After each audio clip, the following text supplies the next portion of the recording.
Good evening, people. If there's anyone there, pop it yourself in the chat. Say hello. We're about to do a deep dive on Star Wars.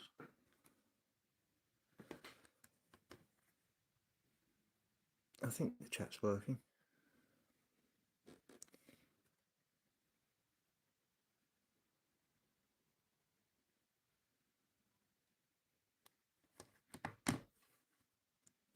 All right.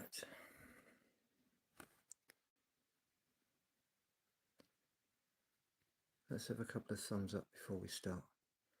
I see there's 9 people watching. There you go. There's one. That'll do. Like, just take a second and imagine that you're chained inside a really dark, damp cave. Can you hear that okay? Setting the scene. Yeah, exactly. You've been sitting there literally your entire life. You're facing this blank stone wall. Right. And somewhere behind you, there's a fire burning. And between that fire and your back, there are these unseen puppeteers. Unseen puppeteers, yeah. And they're constantly parading cutouts, statues, shapes, holding them all up to the light. So all you see are the shadows. Exactly. All you have ever seen, your entire concept of reality, consists of these flickery, two-dimensional shadows cast on the stone right in front of you. Wow. You are absolutely convinced that this shadow play is the entirety of existence. You name the shadows, you categorize them, you argue with the person chained next to you about what the shadows mean. Naturally. But then, what happens? Like, what happens when you finally figure out how to break those chains, turn around, and actually see the fire and the puppeteers for what they really are? I mean, it's the ultimate terrifying awakening, right? Oh, absolutely. Because your entire worldview just collapses in a fraction of a second. I mean, what you're describing is Plato's allegory of the cave. Yep. From Book 7 of the Republic. It's arguably one of human history's oldest and most profound maps for spiritual liberation. It really is. It asks the ultimate question, you know, how do you break out of a false reality? And usually when we talk about Plato or ancient Greek philosophy, we're thinking of like dusty classrooms or impenetrable textbooks. Right, a professor droning on at the front of a lecture hall. Exactly. But today, we are taking that exact ancient map and overlaying it onto something you probably watched on a Friday night with a giant bowl of popcorn. Which is so much fun. It is. We're doing a deep dive into the mythic architectures of Star Wars. And not just as a cinematic space opera. Or a massive toy commercial, yeah. Right, exactly. We're looking at this universe as a profoundly ancient psychological and spiritual survival guide. I love that framing. Thanks. And specifically, our focus today is on a very particular type of individual. We're looking at this universe through the eyes of what our sources call the errant. The errants, yeah. Or the solo Jedi. Yeah. You know, the disowned seeker who wakes up, looks around, and realizes that both the evil empire and the dogmatic supposed good guys on the Jedi Council.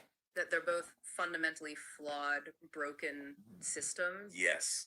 Which is such a massive shift in how we usually view this story. It really is. It's a necessary lens to look through. I mean, Yeah. the saga isn't just a filmmaker, making things up out of thin air. Right. The sources we're diving into today reveal that the narrative is actually this massive synthesis of humanity's oldest frameworks. Oh, for sure. It pulls structural architecture from Gnosticism, Plato, Norse mythology, Hermeticism. I think even Mayan cosmology gets brought up in her sources. Yeah, exactly.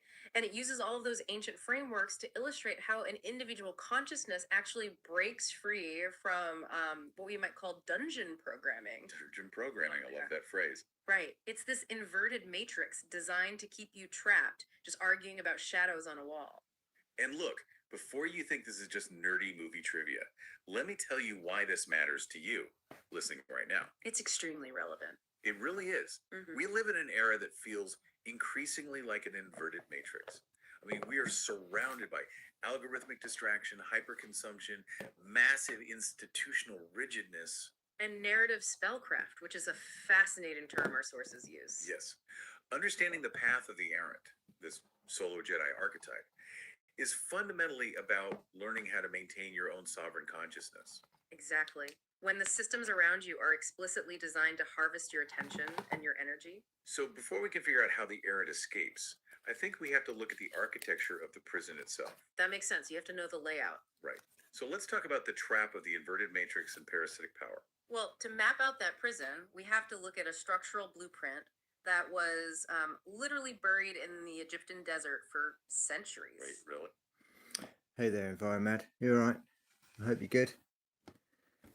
I was actually going to play that one next. So, It's to run. He starves the troll. He accepts his. I was going to wait for Chief for that one. So, as you're here, you get to hear it from the start. We've got a couple actually, so I don't know if you saw the 5 minutes teaser earlier that I put out, but this is the deep dive into the one that I put out earlier. I hope you enjoy it. Cheers for the like. You know, when you watch a Grand Illusionist on stage, there's this like specific defining moment that dictates the entire experience. Oh, right. Like what magicians call the prestige. Exactly, the prestige. Yeah. Because you're sitting there, you know, for you listening, imagine you're in this dark theater. Perfect timing then. Staring at the smoke, the mirrors, all the carefully timed flashing lights. And you really think you're watching a story about a disappearing bird or a levitating assistant. Right. But if you really pay attention, you realize you're actually watching a masterclass in human attention.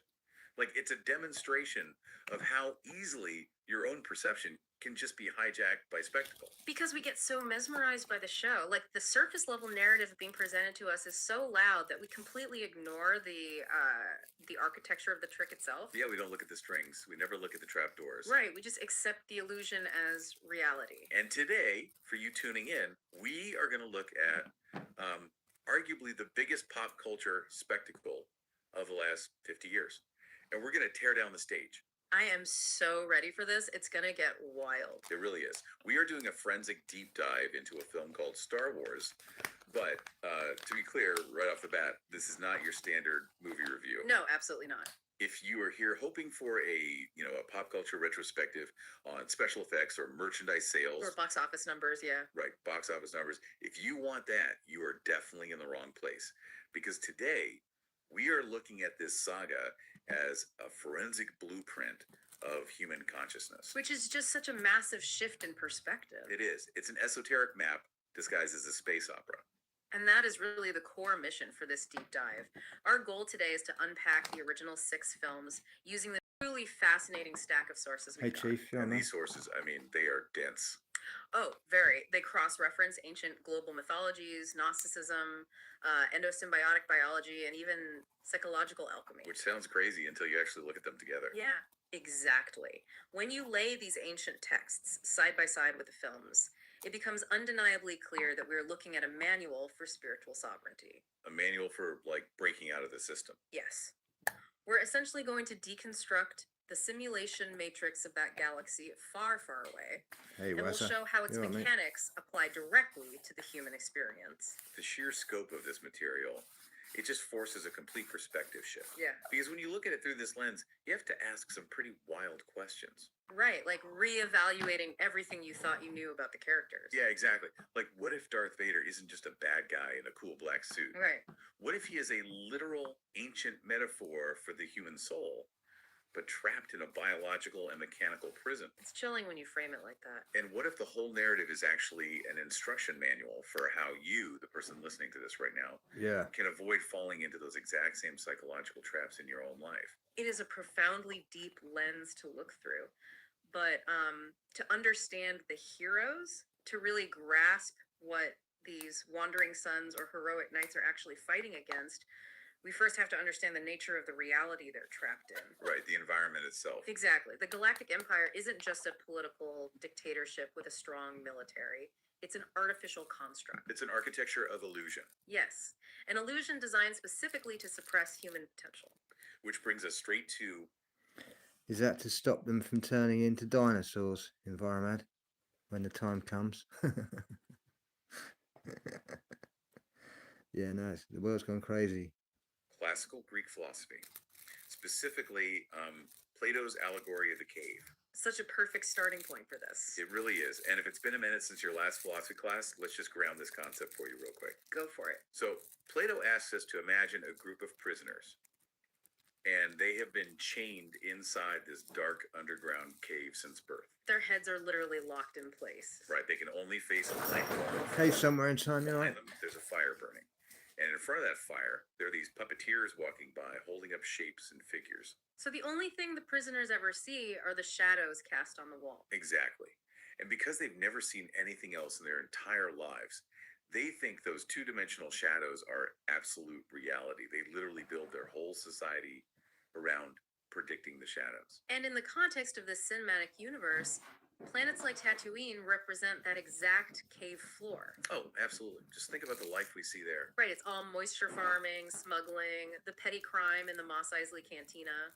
It's what Plato would call crude matter. Just reacting to physical stuff. Yeah, the beings living in those environments are reacting entirely to sensory inputs. They're completely consumed by physical survival, debt, and just superficial daily events. They're completely unaware of the underlying invisible energy field that is actually animating the whole universe. It's the daily grind, you know, it's like paying off your debts to Jabba the Hutt, keeping your head down, and just trying to survive another day in the dirt. And the illusion gets even deeper when our sources bring in the Gnostic framework. Oh man, this part blew my mind.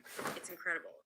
So in 1945, there was this massive archaeological discovery in Egypt, the Nag Hammadi Library. Right, where a farmer literally found a sealed clay jar buried in the desert. Yeah, and inside were these early Christian Gnostic texts that had been hidden for centuries. And they describe a cosmology that is absolutely wild when you realize how perfectly it maps onto the Emperor. Palpatine. Exactly. It's a near perfect structural blueprint. Break that down for us, because the Gnostic texts talk about this figure called the Demiurge, right? Yes. The core of Gnostic thought introduces the Demiurge, often called Yaldabaoth. Yeah. And this is a blind, false creator god. Okay, so not the actual universe creator. No, the Demiurge isn't the true infinite source of the universe. He's a lesser, arrogant being who builds the material cosmos specifically as a prison to trap divine light. Wow. And when we look at Palpatine, we are looking directly at the Demiurge. He operates on absolute hubris. I mean, he literally declares himself the supreme ruler of a new galactic empire. Right, but he is fundamentally blind to the true underlying living force. He can manipulate matter, he can manipulate politics, but he cannot comprehend selfless cosmic energy. So he just builds this artificial hierarchy. Exactly, a hierarchy maintained entirely by fear, strict laws, and severe limitation. And the Demiurge doesn't work alone in this system, right? He has these enforcers called archons. The Archons, yes. If you're listening and wondering what an archon is, just think of them as the ultimate cosmic bureaucrats. That is a perfect way to put it. The Archons are inorganic, mechanical administrators. According to Gnostic texts, they completely lack the genuine divine spark, which they call the pneuma. The pneuma, so they're just soulless constructs. Yes, they just mimic life. When you look at the stormtroopers, stripped of their individuality in that stark white armor, or the cold Imperial officers we'll on get the there, Death Chief. Star. Or We'll even get the there. dark side inquisitors. Exactly, you are looking at Archons. They are unthinking units of a vast, lifeless machine designed for one single purpose: to keep trapped human souls in states of fear, ignorance, and material attachment. They ensure the prisoners in the cave never look away from the shadows. That's their entire job. So the pneuma, that uncorrupted divine spark trapped inside the physical body in Gnosticism, that is the exact equivalent of the living force inside Force sensitives. Spot on. The Empire can strip mine planets for physical resources. They can build these massive metal Death Stars, but they cannot create the living force. No, they don't have the capacity for it at all. They can only leech off it, or suppress it, or try to destroy it. Because the material universe in this framework is just high physical matter. The artificial personality or the social conditioning we get, that's the psyche. But the true eternal spirit is the pneuma. And the Empire is just a mechanical construct trying to suppress the organic reality of that pneuma. Exactly. So the Empire is basically a massive galactic malware program. I love that analogy. Because it doesn't have its own power source, right? It's just dead code. So to function, it has to trick the hardware, the conscious beings across the galaxy into running its code. And spending their own life energy to sustain a system that is actively imprisoning them. It's so twisted. And this brings up a concept from the sources that perfectly captures this idea: dungeon programming and the errant entity. Right, because the question is, how does an individual actually break out of a malware program? Exactly. What are the mechanics of waking up? Well, in a simulated construct or a malware infected system, the default state for the inhabitants is dungeon programming. It's a baseline routine designed to keep consciousness passive, distracted, and obedient. Just going about your day on Tatooine, right? Right. Now, an errant entity is an anomalous spark that suddenly wakes up to the fact that they are in a simulation. They realize the shadows on the wall are just shadows. Yes. Luke Skywalker and Anakin Skywalker both function as errant entities at different times. They possess an off system consciousness. So when Luke is staring at the twin suns, and he finally leaves the moisture form, That is the errant waking up. It's overriding the dungeon programming and stepping out of the prescribed system. but waking up is painful. I mean, going back to Plato's cave, when a prisoner finally breaks their chains, turns around, and walks out of that dark cave into the blazing sunlight. And that sun represents the ultimate truth or the cosmic force. Right. When they walk out, it physically hurts. Their eyes are blinded by the light. Discovering the truth causes immense cognitive dissonance. It shatters everything they know. The entire worldview they held for their whole life just burns away in an instant, and that is terrifying. Furthermore, when that freed prisoner goes back down into the cave to try and tell the others that the shadows aren't real, the reaction is rarely gratitude. Oh, they don't want to hear it. Not at all. The prisoners, still chained to the wall, think the freed man is insane. They might even become violent to protect their comfortable illusion. Wow, which perfectly mirrors the hostility the Jedi frequently face. That's why no one wants to break their own bubble with their belief system. They try to operate in a corrupted, fear-based galaxy. Exactly. The Jedi are meant to be Plato's returned philosophers, but a society conditioned by archontic control will almost always reject the very people trying to wake them up. So, We are the rejected. the Force is the metaphysical sun outside the cave, and everyday people are just these physical beings trapped in crude matter. It raises a massive biological question. A huge one. How does a physical body made of meat and bone actually perceive an invisible cosmic energy field? Right, where is the bridge? Exactly. And this brings us to a part of the lore that is notoriously controversial among fans, but our sources argue it is biologically and mythologically brilliant. You're talking about midichlorians. I am talking about midichlorians. It is deeply controversial because many feel it demystifies the magic of the Force. But from a hard biological standpoint, our sources show it is profoundly elegant. Because they connect it to real biology. Yes, the sources explicitly connect midichlorians to real-world endosymbiotic cell biology. Specifically, the endosymbiotic theory championed by evolutionary biologist Lynn Margulis. Let's ground this in the real world for a second for everyone listening, because Margulis faced a lot of pushback for this theory when she first proposed it back in the late 1960s. She really did. The scientific community wasn't ready for it. But she suggested that mitochondria, the powerhouses of our human cells, originated billions of years ago as entirely separate, free-living bacteria. Yes, ancestral host cells basically engulfed these bacteria, but instead of digesting Why them is as it nice? food, they formed a permanent symbiotic relationship. And today, mitochondria even have their own separate DNA, distinct from the nucleus of our cells, which is wild. It is. And their sole job is to take raw external inputs like oxygen and nutrients and convert them into ATP. Adenosine triphosphate. Right, which is the chemical energy currency that allows our cells to function. Without them, complex life just doesn't exist. So by taking that exact biological mechanism and applying it to spiritual perception, the mythology grounds the esoteric right in the physical. Perfectly.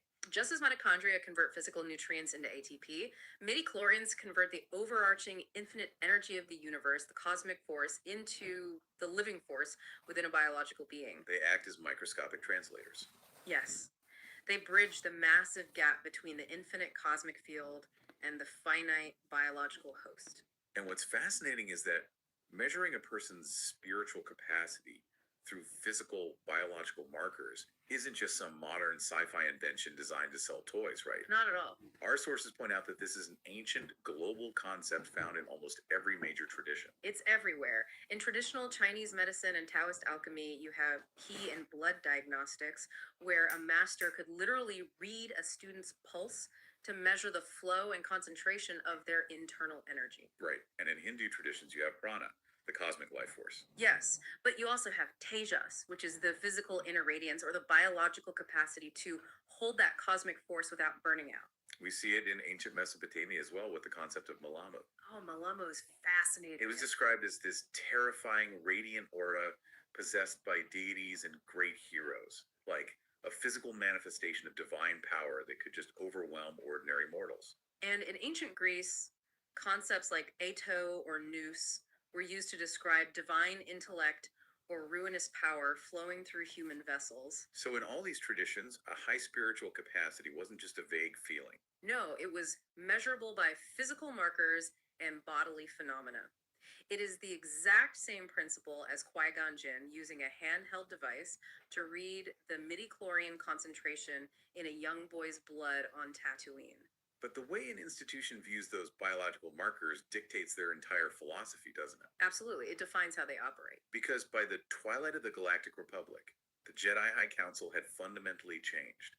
They had become this rigid political bureaucracy. To them, midichlorians were no longer viewed as divine miracles. They were just metrics for risk assessment and asset management. Yeah, a high count was treated like a standardized test score for telekinesis or like combat efficiency. So when Qui-Gon brings them Anakin, a child with an unprecedented count of over 20,000, the council doesn't experience awe. No, they experience anxiety. They look at this raw spiritual density and they just see a liability. They see an unpredictable vector of volatility that threatens their carefully managed political order. And they react that way because they have lost the animistic mysticism of their own order. Exactly.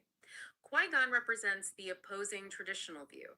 He doesn't see midichlorians as just raw horsepower for lifting rocks. He explicitly tells his student that they are living symbiotic messengers. Right. They continually whisper the will of the cosmic force to the host. Qui-Gon believes the job of a Jedi is to adopt a posture of quiet receptivity, to listen to the divine current, not to command it like a tool for galactic peacekeeping. This is a vital distinction. It really is. The Council's reductionist, highly scientific view of the Force is what ultimately doomed them. Because they became so focused. Where have you heard that before? Someone else recently said that we should only just listen to what comes through and that we are just receivers. Yet I say, no, we are receivers and transceivers. We can also put out there, not only receive. Hey, Ken. On the metrics. Yes, on using their abilities to maintain a stagnant political status quo, that they were completely blinded to the ultimate threat. They could measure blood samples in a laboratory, but their spiritual intuition was completely dead. A Sith Lord was operating right next door in the Senate, and they couldn't feel it. But Qui-Gon, on the other hand, maintained his reverence for those microscopic messengers. And because he listened to the current rather than trying to dam it up, he was the one who eventually discovered the ultimate secret of preserving consciousness after death. Wait, so if you're a longtime fan listening to this, and you've always hated the concept of midichlorians because you felt it reduced the magic of the Force to a spreadsheet, this perspective completely flips the script. It changes everything. George Lucas wasn't ruining the magic. He was showing us exactly how the Jedi institution had lost its way. Exactly. They were the ones looking at the spreadsheet. They were the ones ignoring the divine. The tragedy of the prequels is fundamentally a tragedy of institutional blindness. And because the Jedi Council failed to nurture Anakin's raw, unprecedented spiritual density, because they viewed his pneuma with suspicion rather than grace, he became incredibly vulnerable to the demiurge. Which brings us to the actual mechanics of that fall. Like, how exactly does the dark side trap a being of such immense anomalous power? Because you can't just overpower someone like that physically, right? Right, you have to trap them energetically. And our sources point to the philosophy of Darth Bane, the creator of the Rule of Two. Two there should be, no more, no less. One to embody power, the other to crave it. Often, fans view this simply as a stealth tactic. Like, just a way for the Sith to hide from the Jedi for 1,000 years. But metaphysically, it is a parasitic concentration of energy. The organic universe, as modeled by the light side of the Force, thrives on symbiosis and dispersed energy. It is about networks, ecological harmony, and mutual growth. But the Rule of Two is the exact opposite. It is an energetic bottleneck. It is a closed-circuit funnel designed to hoard power. In this dynamic, the master acts as the ultimate system administrator. They hoard all the knowledge, all the alchemical secrets, and all the systemic authority. While the apprentice, on the other hand, is basically just a biological battery. Right. They're specifically selected for their raw spiritual density. And then they are subjected to continuous physical trauma, emotional Exactly. isolation, and intense Hiya, Phoenix, psychological you alright? pressure. The master actively harvests their anger, Lovey dolly. fear, and ambition to feed the dark network. It is entirely built on the architecture of withheld knowledge. The master dangles a profound secret to trap the student, but they never actually intend to fully deliver it. We see this so vividly when Palpatine lures Anakin by promising him the secret to cheat death and save his wife. The whole Darth Plagueis tragedy. Yes, but the very moment Anakin falls to his knees, betrays the Jedi, and pledges himself to the dark side, Palpatine immediately shifts the goalposts. He admits he doesn't actually have the power yet. He says, to cheat death is a power only one has achieved, but if we work together, I know we can discover the secret. It is the ultimate toxic bait and switch. It really is. It sounds like Palpatine is a toxic CEO who promises you a massive promotion and an equity stake just to keep you working 80-hour weeks. But the promotion doesn't actually exist. It's just leverage. That is exactly what it is. The CEO knows that if he actually gives you the promotion, you'll have parity, and he loses his control over you. So the promised knowledge is always kept just out of reach, ensuring the employee or the apprentice remains in a state of perpetual, desperate servitude. The master can never reveal all their secrets because the moment the apprentice gains parity and knowledge, the master invites their own assassination. It is a cold, algorithmic loop of exploitation, completely devoid of trust or mutual growth. Contrast this with the authentic Hermetic or open Jedi lineage, where the overarching goal of the master is the complete liberation and expansion of the student. A true master wants the student to surpass them. And this exploitation leads to absolute physical and spiritual devastation, culminating on the volcanic planet of Mustafar. Which are sources mapped directly to alchemical and mythological concepts. Let's start with Hermetic alchemy. Because when most people hear alchemy, they just think of medieval guys trying to turn literal lead into gold. Right, but the sources emphasize that true alchemy was always a spiritual discipline. It was about turning the base, flawed human soul into an enlightened, immortal state. So in the great work of spiritual alchemy, the first necessary stage is the nigredo, or the blackening. It is the phase of putrefaction, decomposition, chaos, and a brutal confrontation with the shadow. And Anakin's fall on Mustafar, where his organic limbs are severed by his former master, his biological body is consumed by volcanic fire. That represents the ultimate catastrophic nigredo. He is physically and spiritually reduced to ash, and consequently he is entombed in the black cybernetic suit of Darth Vader. In Gnostic terms, he is given a literal coat of skins. Yes, a dense, heavy material tomb that smothers his inner spirit. He becomes the chief archon, the primary enforcer of the Demiurge's will. And the Norse mythology parallel here is just stunning, especially when you look at the contrast. Odin parallel. In the Old Norse traditions, you have Odin, the Allfather, and Odin undergoes this excruciating ordeal to gain cosmic wisdom. He voluntarily hangs himself from the world tree, Yggdrasil, for 9 days and 9 nights. He is pierced by his own spear. He refuses food and water. And later, he sacrifices one of his physical eyes at Mimir's well in exchange for inner metaphysical sight. He essentially trades his binocular physical vision for the ability to perceive the underlying web of fate. Odin's sacrifice is profound, precisely because it is voluntary and transcendent. He accepts physical mortification for the sake of universal wisdom. But Anakin's catastrophe on Mustafar is a dark, involuntary inversion of Odin's trial. Anakin is also stripped of his organic limbs and biological skin by fire, and he is forced into a mechanical vessel with artificial lenses for eyes. But instead of gaining cosmic wisdom, this mortification is the brutal price of his earthly vanity, his fear, and his desperate desire to control life. He doesn't gain the wisdom of the universe at all. He becomes a localized prisoner of matter, bound tightly to the dark side. It really highlights the devastating impact of Palpatine as a mentor. If we analyze how Palpatine operates, he perfectly embodies the false father archetype. His paternal favor is entirely conditional. Exactly. It is based strictly on utility and performance. He manufactures emotional isolation for Anakin, actively feeding his insecurities and alienating him from his peers so that Palpatine becomes his only refuge. But the moment Vader is crippled on Mustafar, Palpatine's supposed affection turns instantly to contempt. He treats him not as a son, but as a broken tool. The toxic false father seeks permanent dependence. He wants the child to remain weak so they never challenge his authority. Palpatine disguises slavery as freedom While Qui-Gon Jinn, however, represents the true father. because he offers radical grace. He values Anakin intrinsically for who he is as a living being, flaws and all. He asks for nothing in return. Qui-Gon seeks to help the son mature into an independent, self-actualized adult who can listen to the living force and make his own moral choices. But the true father figure is gone. The chosen one, who is supposed to bring balance to the Force, is now trapped as a cyborg enforcer. The Republic has fallen, the Jedi are slaughtered, and the galaxy is plunged into a sterile imperial wasteland. The lineage of the light has to go completely underground just to survive.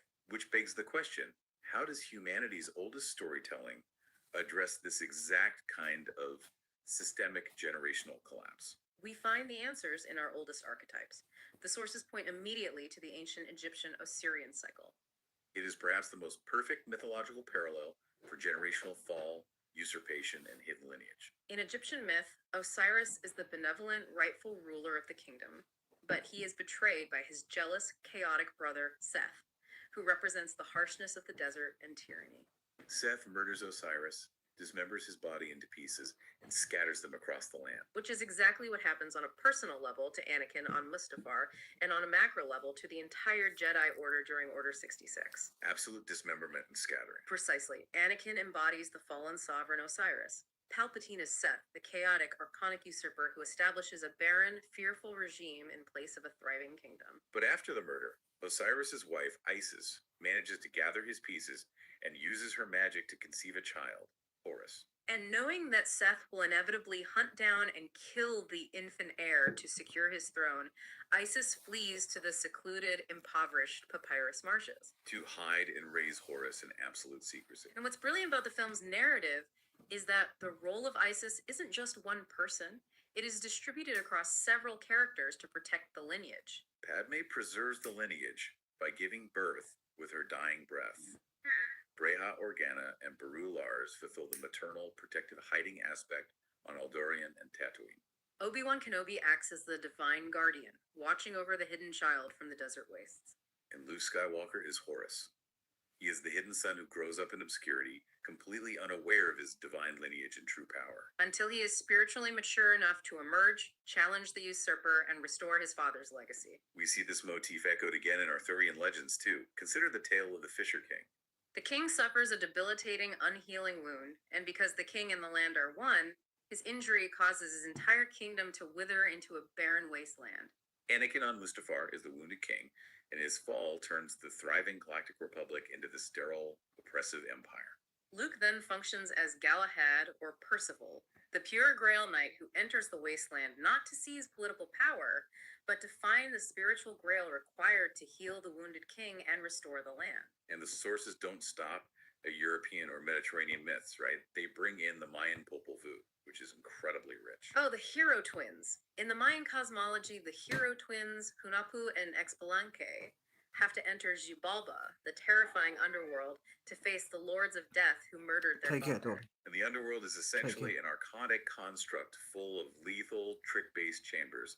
The Razor House, the Jaguar House, the Cold House. The twins survive these trials not by sheer brute force, but by outsmarting the controllers.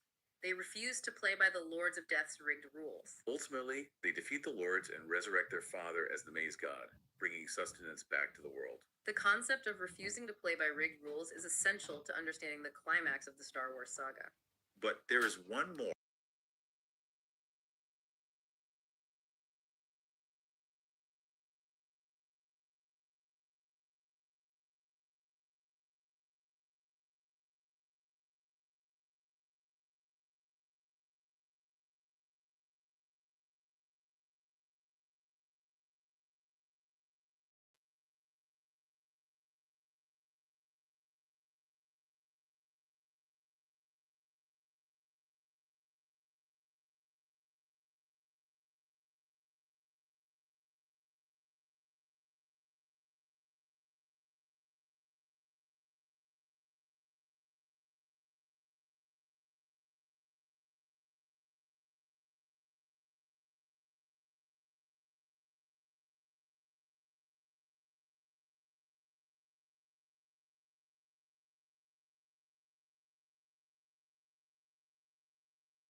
emotional core of the story, the inverted prodigal son. This one blew my mind when I read it. If we look at the biblical parable of the prodigal son, the younger son demands his inheritance early, wanders off to a distant country, and squanders all his wealth on wild living. And he ends up in a pig pen, starving and broken. Anakin is clearly the younger son here. He squanders his immense spiritual Jedi inheritance in a desperate grab for control and power, and he hits absolute rock bottom, entombed in that cybernetic suit. But the narrative provides a stunning inversion of the biblical parable. In the original story, it's the father who patiently waits at home, sees the son returning from afar, and runs out to forgive him, offering unearned grace. But in our galactic narrative, Luke the son becomes the agent of grace. He is the one extending unearned mercy to the fallen father. He goes into the depths of the Empire to retrieve the lost soul. And what about the elder brother from the parable? You know, the one who stays home, rigidly follows all the rules, and then gets incredibly resentful and angry when the prodigal son is forgiven without punishment. The elder brother archetype is beautifully represented by the rigid, legalistic elements of the story. On a domestic level, Uncle Owen Lars embodies the elder brother. He is hyper-focused on duty, moisture farming, and maintaining the status quo. He is terrified of the outside world and actively suppresses Luke's grand destiny out of fear. And on a spiritual level, the prequel-era Jedi Council represents the elder brother. They are so bound by strict codes, dogma, and rules that they have absolutely no mechanism to extend grace to someone like Anakin when he stumbles. They only know how to judge. So if you step back and look at the galaxy, you have all these hyper-masculine, rigidly destructive energies dominating the landscape. You have the dogmatic council, the tyrannical emperor, the violent enforcer Vader, and even the wandering son Luke, who is entirely focused on his heroic quest. It's severely unbalanced. Which naturally leads to the Jungian concept of the anima and animus. Where does Princess Leia fit into this massive psychological tapestry? Because she is definitely not a passive damsel in distress waiting to be rescued. Not at all. In Jungian depth psychology, the anima is the unconscious feminine aspect within the male psyche, acting as the vital bridge to emotional intuition, relational wisdom, and grounded reality. The sources argue that Leia is essential because she acts as the active anima to Luke's journey. From minute one, she's grabbing blasters, giving orders, and managing the harsh logistics of a galactic rebellion. While Luke begins as an isolated, daydreaming farm boy staring at the suns, and his journey becomes increasingly esoteric and spiritually focused on ancient religions. Leia is grounded in the mud and blood of the actual war. She is diplomatic, active, and highly sovereign. Together as twins, they represent the psychological union of opposites, the coniunctio oppositorum in alchemical terms. To heal a galaxy fractured by the hyper-masculine, destructive dominance of the Empire, you cannot just have the spiritual mystic, and you cannot just have the grounded general. You need both halves forming a balanced, whole psyche. I love how it requires both halves to function. It's a beautiful synergy. But before we move to the climax, I have to ask about a motif that keeps popping up in all these myths. The hidden child. Oh. Horus in the marshes, Arthur in the country, Luke on Tatooine. Why does the hero always have to grow up in the middle of nowhere? Is the absolute mind-numbing boredom of Tatooine actually a protective shield against the Matrix? It absolutely is. In a Moses in his basket. simulated construct governed by an archontic surveillance state, where the Empire is constantly scanning for threats. Any anomalous spiritual density, any errant signal, will be immediately targeted for harvesting or destruction. By placing the child on the outermost margins of the cave floor, in the most mundane, repetitive, unmagical environment possible, it keeps the errant off the radar of the system administrator. It provides an incubation period until their consciousness is mature enough to handle the devastating truth of their lineage. Okay, so Horus has grown up in the marshes. The errant has left the moisture farm. He has received his training. He is spiritually mature, and he's ready to face Seth. He is ready to confront the demiurge. But here's the ultimate catch. If the hero uses the villain's methods, violence, hatred, revenge, domination, to defeat the villain, he just becomes the new villain. He just resets the trap. How does the hero actually win without becoming part of the machine? This is the core psychological and spiritual hurdle of the entire saga. And to understand the solution, the sources dive deep into Jungian depth psychology, specifically the confrontation with the shadow. The shadow comprises the hidden, repressed, instinctual, and often dark aspects of the personality that the conscious ego refuses to acknowledge. It's all the anger, fear, and selfishness we pretend we don't have. And Darth Vader isn't just a guy with a red lightsaber that Luke has to be in a sword fight. Vader is Luke's literal psychological shadow. He is everything Luke could become if he surrenders to his own fear and anger. Yes. The sources highlight the Cave of Evil on Dagobah as the explicit, undeniable demonstration of this concept. Yoda tells Luke that the only thing inside that dirt cave is only what you take with you. And Luke makes the fatal mistake of bringing his weapons in, bringing his fear, his aggression, and his reliance on physical force. Because he brings violence into the psychological space, the space manifests violence.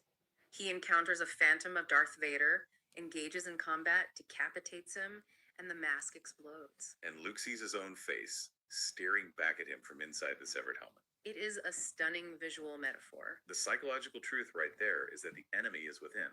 You cannot annihilate the shadow. If you try to destroy it with violence, you just become it. You have to integrate it. You have to acknowledge it without letting it control you. Navigating this requires what the sources call the errant stance, or the solo Jedi navigating an inverted mirror matrix. Break down the inverted mirror matrix for us, because that sounds like exactly what we are living in today. Well, in a corrupt system, reality is fundamentally inverted. What the institution calls order is actually violent suppression. What the institution calls chaos is actually sovereign, organic movement. Now this bit I think is quite important, and yeah, it took a lot of prompts to get this one. So to navigate an inverted world, the solo Jedi has to go against the grain. They avoid institutional groupthink. They don't join committees to debate morality. They operate outside the rigid council structures to preserve their internal frequency. When the system demands panic and rapid reaction, they cultivate deep calm and stillness. They apply a reverse filter to incoming data. If the Empire tells you to hate, you love. If the Empire tells you to strike, you disarm. And this culminates in the ultimate test, overriding the algorithm on the second Death Star. Palpatine has designed the perfect psychological trap logic. He puts Luke's friends in mortal danger right outside the window. He tells Luke his weapons are useless. He dictates that if Luke strikes Vader down in anger to save his friends, Luke inherits the controller's node. He takes his father's place at Palpatine's side, and the parasitic rule of two continues unbroken. The system wins either way. This is the critical moment of the entire mythological arc. Under immense emotional duress, Luke momentarily breaks. He disarms Vader in a fit of rage, cutting off his mechanical hand. He stands over his fallen father, ready to deliver the killing blow. But then Luke looks at Vader's severed, sparking cybernetic wrist, and he looks down at his own black-gloved cybernetic hand. He recognizes the ancient Hermetic truth. As above, so below. He literally sees his own reflection in the shadow. He realizes he is one swing of a lightsaber away from becoming the monster. And instead of executing the final blow, he does the unthinkable within the Matrix. He throws away his lightsaber. He tosses his weapon aside in front of the most evil being in the galaxy. He declares, I am a Jedi like my father before me. He chooses radical, unconditional love and nonviolence. And by doing so, he creates a massive system anomaly. He breaks the pre-programmed script that Palpatine wrote for him. It is an act of total surrender that requires immense spiritual strength. So Luke basically unplugs the machine by refusing to provide the emotional battery power it needs to run. He starves the troll. He accepts his own death rather than compromising his soul. But what is truly fascinating is the ripple effect this sovereign resistance has on Vader. Yes, because for decades, Palpatine maintained absolute control over Vader by convincing him that he was an irredeemable monster, that the dark side was his only refuge, and that love was a weakness. But when Anakin sees his own son accepting an agonizing death from Palpatine's Force lightning dying, simply because Luke refuses to let go of his belief in his father's inherent goodness, it shatters the false father's illusion. It reactivates Anakin's suppressed errant signal. The pneuma, that divine spark buried under decades of trauma and black armor, wakes up. When Anakin lifts Palpatine and casts him into the reactor abyss, it is not a military maneuver. It is not an act of hatred. It is the ultimate severance from the Archontic feed. He destroys his own mechanical tether to the system, knowing the lightning will short out his life support. By sacrificing himself out of pure, selfless love for his son, he collapses the localized construct entirely. The system collapses because the battery refuses to power it anymore. It gives me chills just thinking about the mechanics of that scene. The mask comes off, and he dies not as Darth Vader, the cyborg enforcer, but as Anakin Skywalker, the restored father. It is a beautiful redemption. But the narrative doesn't stop at physical death. The system has collapsed, Anakin's soul is redeemed, but the sources push us to ask, how is it that his consciousness actually survives death? How do he, Obi-Wan, and Yoda manifest as Force ghosts? What is the final, ultimate secret of the Force? Which takes us to the most esoteric material in our sources. Yoda's pilgrimage to the wellspring of life, as seen in the final arc of the Clone Wars animated series. Driven by the disembodied voice of Qui-Gon Jinn, Yoda travels to an uncharted world deep within the core of the galaxy. This vibrant, luminescent planet is the birthplace of midichlorians. It is the nexus where the living force of biological beings and the cosmic force of the universe meet. And what Yoda learns there is a shocking revelation that shatters his entire worldview. The revelation is that the Clone Wars were a trap from the very beginning. The Jedi were meant to fall because they had become too compromised by politics, violence, and dogmatic legalism. No amount of battlefield victories could save the Republic, because the Jedi had already lost their spiritual mandate. Yoda realizes he has to unlearn 900 years of dogma. His mission fundamentally shifts from securing a political victory against the Separatists to ensuring the long-term preservation of the Jedi spark for future generations. To do that, he has to undergo a grueling initiation overseen by the 5 Force priestesses. These are ancient, shape-shifting entities representing serenity, joy, anger, sorrow, and confusion. And they don't just give him the answers, they put him through the psychological ringer. They subject him to 3 intense spiritual trials. First, the trial of the shadow, where Yoda, the Grandmaster of the Jedi, has to acknowledge his own dark potential, his own hubris, without denying it or attacking it. Second, the trial of temptation, where he is offered a false paradise. He is shown a vision of a perfect world where the war never happened and all his fallen friends are alive, which he must painfully reject to face the harsh reality of the present. And third, the trial of fear, where he must confront the ultimate, inevitable collapse of his entire order and accept it. By passing these trials, Yoda learns the mechanics of Force immortality. If you're listening, this is where the philosophy of the light and dark sides truly diverge. The Sith desperately want immortality, but they can never achieve this specific kind. Why?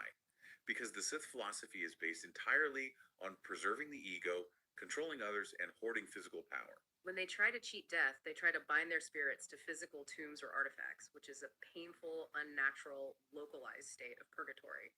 The light side pathway, rediscovered by Qui-Gon, requires the exact opposite approach. It requires absolute selflessness and the total dissolution of the ego. It is the ultimate paradox. To maintain your identity after death, you must completely let go of your desire to hold on to it. When a practitioner's physical body dies, their cells transmutate into pure energy. Good to see you, But Hammer. to keep their consciousness from just dissolving and dispersing into the raw cosmic ocean, they have to project their identity using selfless love and universal compassion as the anchor. You view your consciousness not as a prize for yourself, but as a temporary tool to guide future generations toward balance. In alchemical terms, this is the rubido, the red state. The final, permanent unification of spirit and matter. You start with the nigredo, the blackening, the decomposition on Mustafar, and you undergo the trials until you reach the rubedo, turning the base metal of human flaw into the Philosopher's Stone. In this universe, the Philosopher's Stone is Force ghosthood. Anakin achieves this in his final moments because his sacrifice was completely selfless. He let go of everything. And on a macro level, this whole cycle of destruction and rebirth maps onto some heavy, catastrophic, cyclic timeline models. The sources specifically echo the Norse concept of Ragnarok. In pop culture, Ragnarok is often viewed as a final apocalypse, the end of the world. But traditionally, it isn't that. It's a cyclic reset required to purge a deeply corrupted system so new life can grow. The sources use specific chronological markers to map the cinematic arc to this kind of cyclic reset. Right, the timeline models break it down into 3 major milestones. First, there is the 2040 Phoenix phenomenon, representing the initial shock and awakening. In the films, this is a new hope. The destruction of Old Orion and the subsequent destruction of the Death Star violently shatters the default status quo of the Empire. It wakes the trapped consciousness up. It breaks the dungeon programming. Next is the Nemesis event. This represents the descent, the intense hardship, and the peak systemic dominance of the controlling powers. This perfectly aligns with The Empire Strikes Back. The suppressive forces exert absolute gravity. The heroes are scattered across the galaxy, mutilated and frozen in carbonite. It is the dark night of the soul for the errant entities. And finally, the 2047 Phoenix phenomenon. This is the terminal reset, the rapid burn off of the old Matrix and the dissolution of the controller's feet.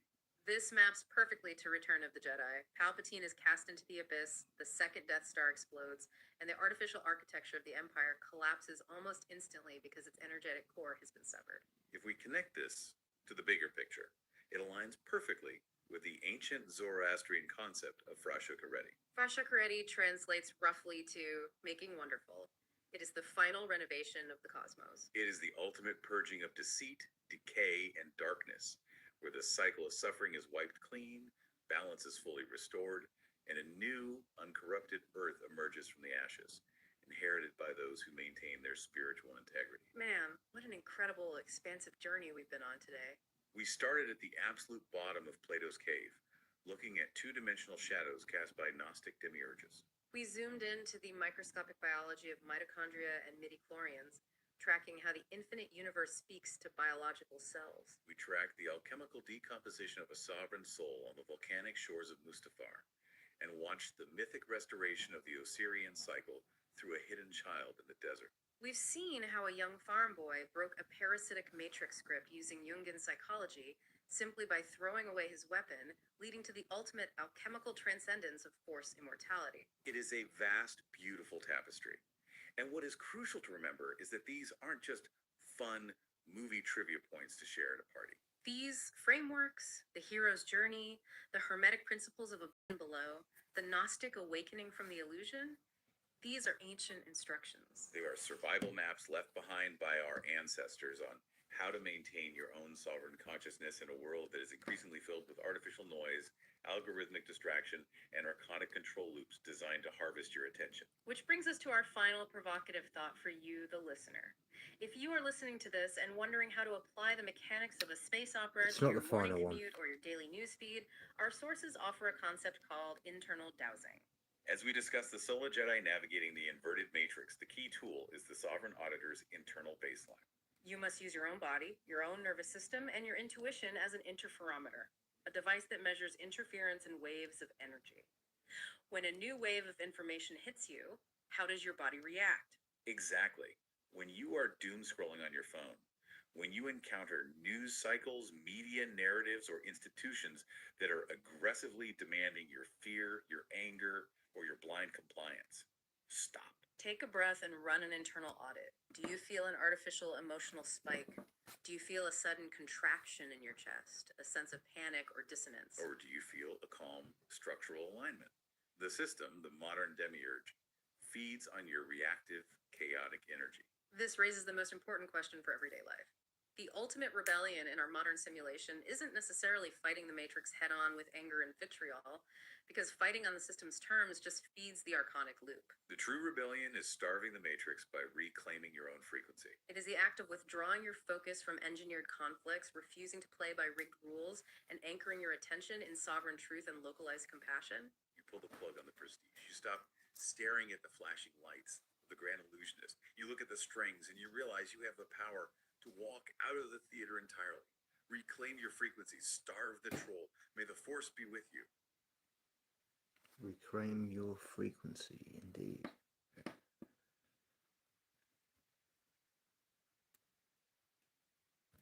Really? Buried. Yeah. I want you to, just take a second and imagine that you're chained inside a really dark, damp cave. Okay, setting the scene. Yeah, exactly. You've been sitting there. So this is on the same subject, but we're going slightly a bit deeper and just breaking it down even more. Literally your entire life, you're facing this blank stone wall. Right. And somewhere behind you, there's a fire burning. And between that fire and your back, there are these unseen puppeteers. Unseen puppeteers, yeah. And they're constantly parading cutouts, statues, shapes, holding them all up to the light. So all you see are the shadows. Exactly. All you have ever seen, your entire concept of reality, consists of these flickery, two-dimensional shadows cast on the stone right in front of you. Wow. You are absolutely convinced that this shadow play is the entirety of existence. You name the shadows, you categorize them, you argue with the person chained next to you about what the shadows mean. Naturally. But then, what happens? Like, what happens when you finally figure out how to break those chains, turn around, and actually see the fire and the puppeteers for what they really are? I mean, it's the ultimate terrifying awakening, right? Oh, absolutely. Because your entire worldview just collapses in a fraction of a second. I mean, what you're describing is Plato's allegory of the cave Yep. from Book 7 of the Republic. It's arguably one of human history's oldest and most profound maps for spiritual liberation. It really is. It asks the ultimate question, how do you break out of a false reality?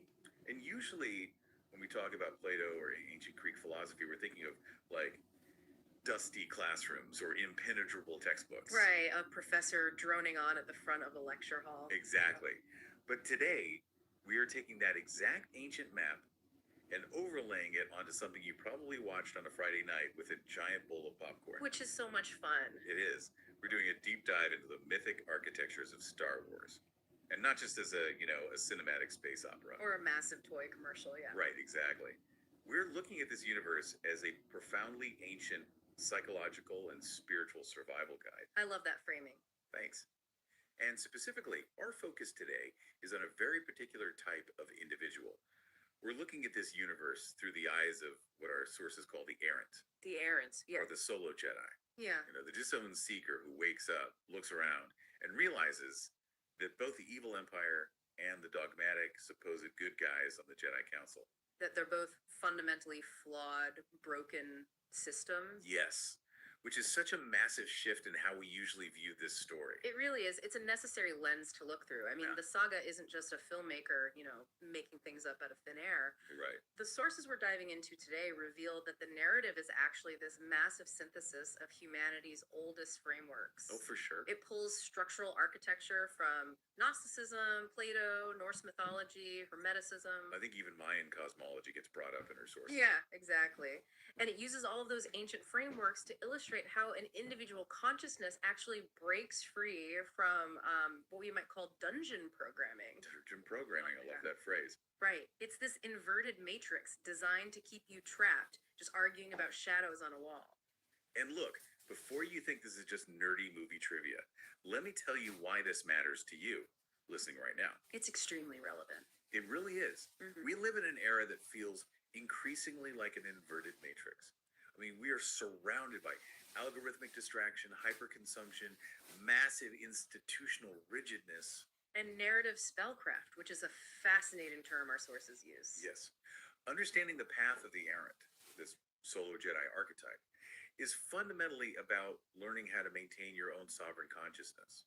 Exactly. When the systems around you are explicitly designed to harvest your attention and your energy. So before we can figure out how the errant escapes, I think we have to look at the architecture of the prison itself. That makes sense. You have to know the layout. Right. So let's talk about the trap of the inverted matrix and parasitic power. Well, to map out that prison, we have to look at a structural blueprint that was literally buried in the Egyptian desert for centuries. Wait, really? Buried. Yeah, to survive institutional destruction. I'm Reading talking about the KPS, you're Nag right, mate. Hammadi Library. Okay. It was discovered in 1945, and these are early Gnostic texts. The parallels they offer to the galaxy far, far away are almost one-to-one. That's wild. So how does Gnosticism frame it? So in Gnosticism, the material universe isn't the creation of a benevolent, loving God. It is an artificial, flawed construct. Okay, so it's a trap from the start. Exactly.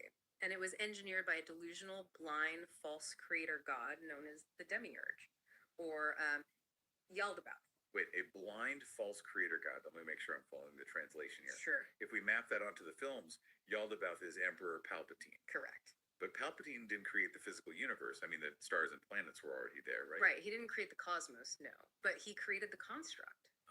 The construct. Yeah. He created the reality that everyone is forced to live in. The Gnostic texts describe the Demiurge as an entity operating from absolute spiritual blindness. And massive hubris, I assume. Oh, massive. He boasts like, Hey, I amongst am us, you alright, God, mate? and there is no other God beside me. Palpatine operates with that exact same absolute arrogance. Right. He declares the First Galactic Empire with himself as the absolute ruler. Believing his command of the dark side makes him the supreme architect of reality. He creates the political and social universe. But he's totally missing the bigger picture. Entirely. He's completely blind to the deeper, unifying, organic current of the cosmic force. He only sees power and subjugation. Okay, so if Palpatine is this blind architect, this demiurge, he needs a mechanism to enforce his false reality. Right, an ideology always needs enforcers. Exactly. So are the stormtroopers and the Imperial officers supposed to be something specific in this Gnostic text? Yeah, they're the archons. Here it comes. In Gnosticism, the demiurge generated these ruler-like entities to govern his flawed creation and keep human souls trapped. Wow. But here is the really critical detail about the archons.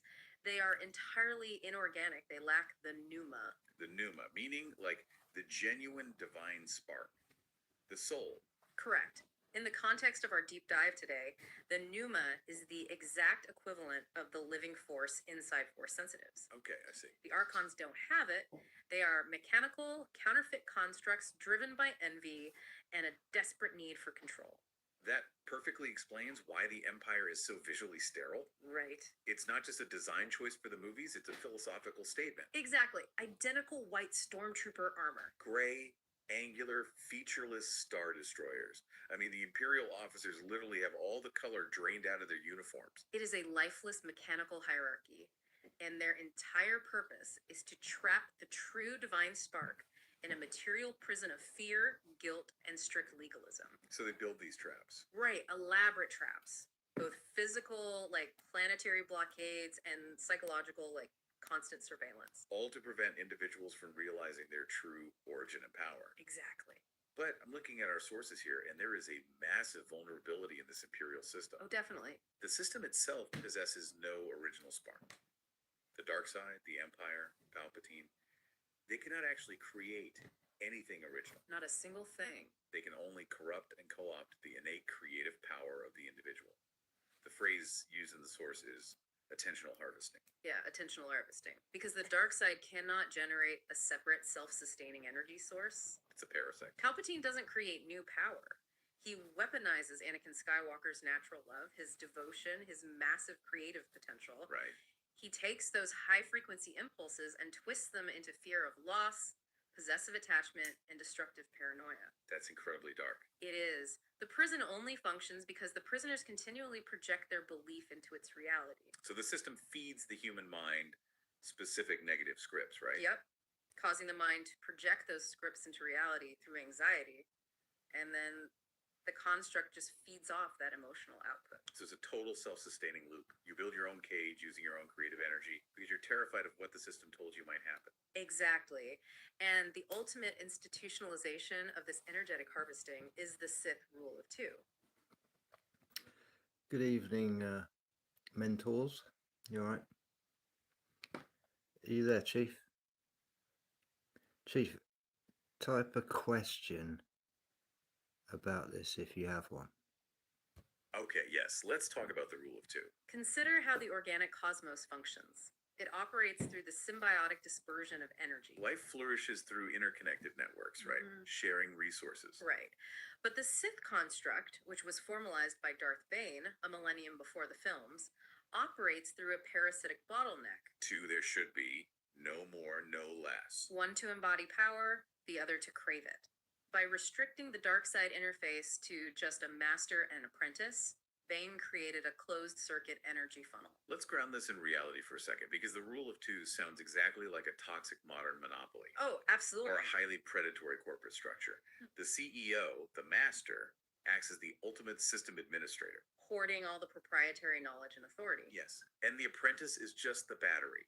You hire some brilliant, driven kids selected for their raw spiritual density, their high midi-chlorian count, and then you subject them to constant pressure, impossible demands, isolation.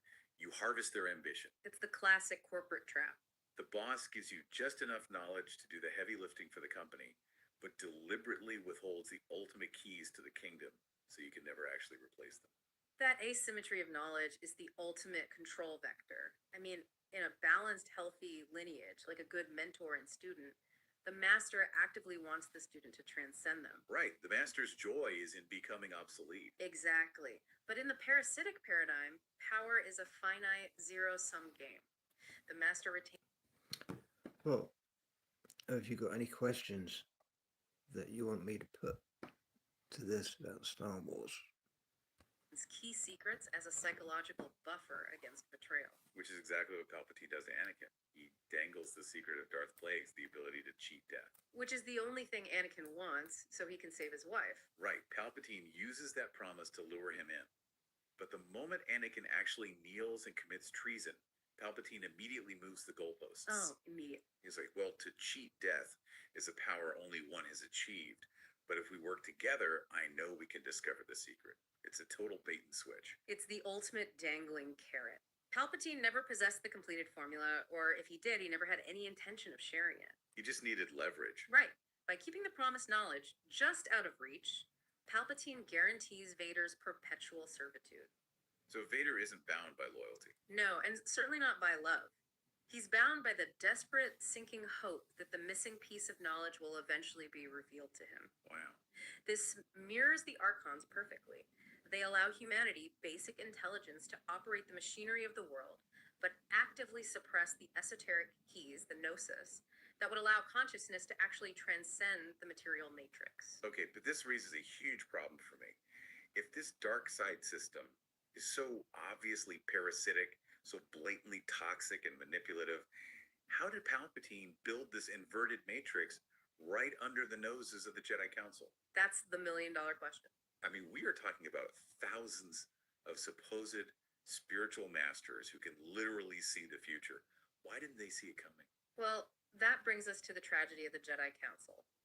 And it's exactly why the errant, the solo Jedi, becomes an absolute necessity. Because the institution failed. Terribly. Yeah. The traditional path of light had calcified into a rigid, blind institution.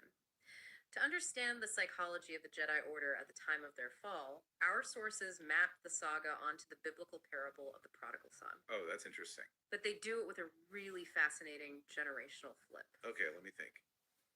In the traditional parable, a younger son asks for his inheritance early, wanders off, squanders it on wild living, hits rock bottom, and then returns home. Right. And his father throws a massive party, forgiving him instantly. But there's the older brother. Right, the Yeah. older, dutiful brother who stayed home and followed all the rules.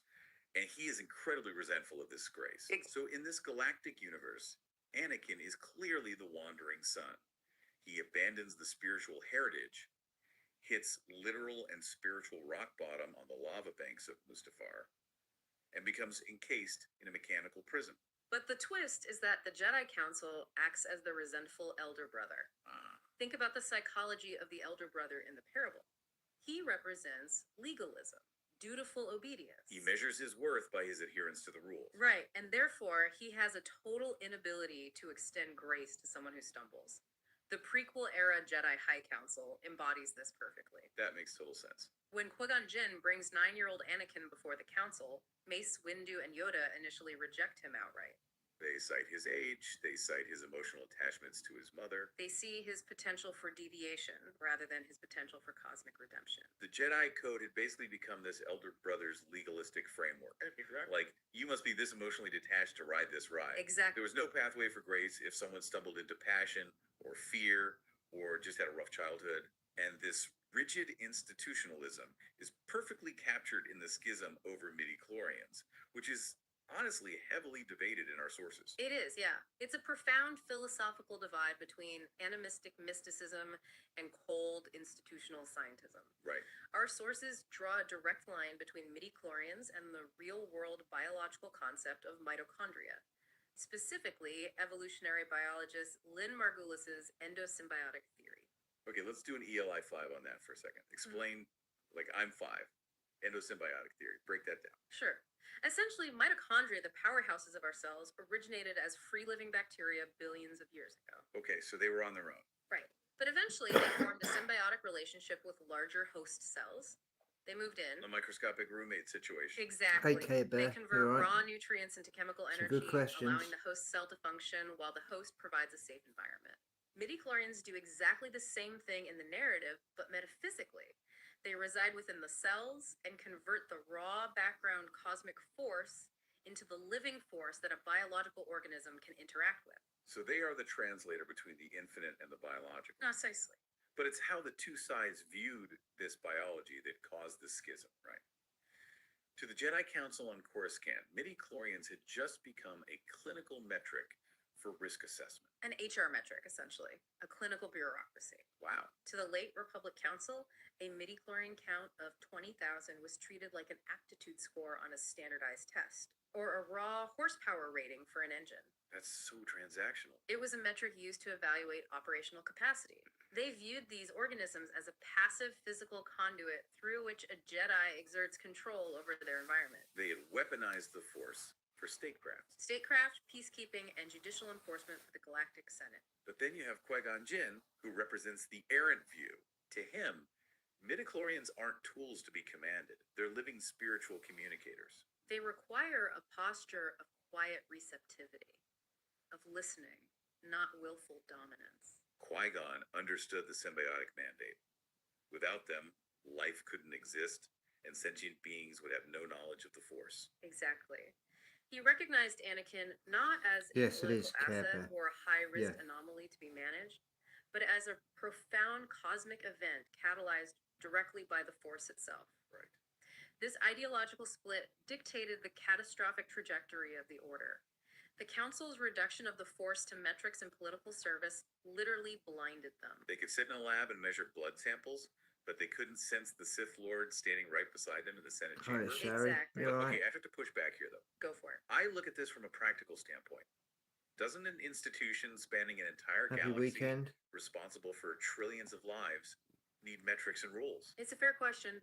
I mean, when you have a kid with a historically unprecedented power level who is full of fear and trauma, isn't the council just practicing basic responsible risk management? Right. If you don't have a structured framework, don't you just get chaos? At what point does necessary structure inevitably become toxic suppression? It is the eternal dilemma of civilization, Yeah. really. Structure is absolutely necessary to establish a foundation. Sure.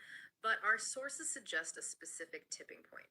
When a system prioritizes its own self-preservation, its own political relevance over the actual organic truth it was originally built to serve it, it inverts. It flips. Yeah, it begins to label compliance as order and sovereign intuition as chaos. It labels verified institutional credentials as the only valid authority and independent questioning as a threat. Wow. The Jedi Order didn't fall because they had rules. They fell because the rules replaced the Force as the object of their worship. So the map became more important than the territory. How said, yes. And that inversion is what makes the solo Jedi, the errant, an absolute necessity. Because if the system is blind, you have to leave the system to actually see. And that leads to Grandmaster Yoda's devastating awakening. Because Yoda eventually realizes everything we're discussing, but he realizes it almost too late. In the final arc of the Clone Wars animated series, Yoda undergoes this profound, deeply weird pilgrimage to the wellspring of life, Right, guided by the disembodied voice of Qui-Gon Jinn. which is wild. That alone shattered centuries of Jedi dogma, which claimed that individual consciousness simply dissolved into the cosmic void at death. Right.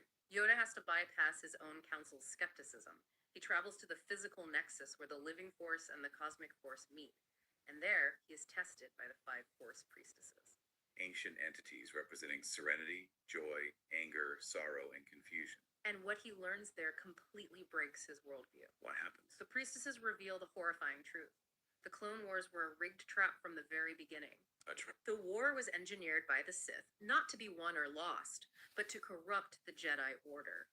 By forcing the peacekeepers into military roles as generals, stoking constant fear, and making them complicit in violence. They severed their connection to the living force. Exactly. Yoda realizes the Republic is already dead. The institution is too compromised by politics and dogmatic pride. So there's no fixing it from the inside. None. No amount of lightsaber combat, no brilliant military strategy could alter that trajectory. He had to surrender his need to control the outcome of the war, shed the rigid armor of a Grand Master, and return to being a humble student of the Force. Hold on. Surrender. Yeah. If you're a Jedi Master and billions of lives are at stake in a literal physical war, isn't surrendering your need to control the outcome? Just a really fancy philosophical way of giving up. It looks that way to the ego, sure. How is that not a massive dereliction of duty? I mean, people are dying while he's having a spiritual awakening. It looks like giving up to the ego, which believes it can force the universe into shape through sheer willpower. But Yoda isn't abandoning the galaxy, he's abandoning a losing strategy. Okay, explain that. If you were in a rigged casino, the only way to stop losing is to stop playing their game. That's a great point. The war was a machine designed to turn Jedi to the dark side. Fighting harder just fed the machine. Surrender, in this context, means accepting reality as it is, rather than how you wish it to be. Right. It means realizing that the current structure must fall, so a pure, uncorrupted seed can be planted for the future. He has to become an errant. He has to go into exile. Exactly. So, having established that both the Empire and the Jedi Council are totally compromised, let's explore how a true seeker actually operates in an inverted reality. What is the anatomy of the errant, the solo Jedi? Well, the sources mention a process called internal dowsing. Internal doubt. The solo Jedi archetype operates in reverse to navigate an inverted matrix. When the surrounding construct is built on systemic inversion, where control is marketed as safety, light is presented as rigid obedience, and truth is fragmented. Standard institutional paths just lead you deeper into the machinery of the prison. Precisely. So isolation becomes strategic. It's not just running away, it's putting on armor against groupthink. It is a conscious detachment. The solo Jedi steps outside collective scripts and institutional gatekeeping. They have no interest in sitting on the council, climbing the corporate ladder, or enforcing political laws. Their allegiance is to the living force itself. Right. When the collective tide moves toward blind compliance or manufactured panic, the solo Jedi takes a deliberate step back. And we see Qui-Gon Jinn as the ultimate early errant here. The sources call him the true father figure, governed by unconditional acceptance. He bypassed rigid institutional criteria to accept Anakin exactly as he was, fear and all. Contracting into the reactor ship. You test its frequency against your... He's Sorry. just a really fancy philosophical giving up. It looks that way to the ego, sure. How is Sorry. that? Your corrupted seed can be planted for the future. He has to become an errant. He has to go into exile. Exactly. So, having established that both the Empire and the Jedi Council are totally compromised, let's Greetings, explore how a Doctor. true seeker actually operates in an inverted reality.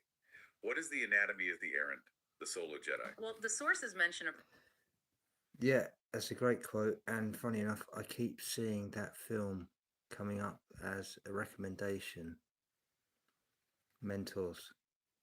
Probably about 6 times now in the last 24 hours. Every time I turn on YouTube, it's the first thing that comes up. The classic film.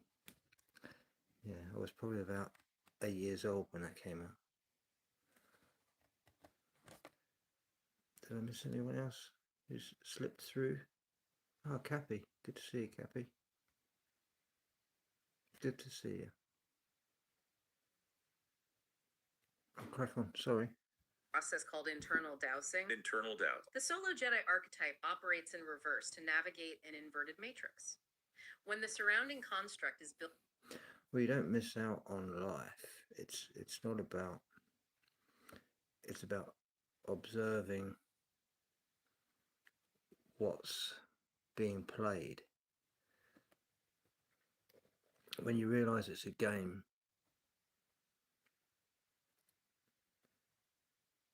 you either stop playing the game, realising that you're a character playing a game,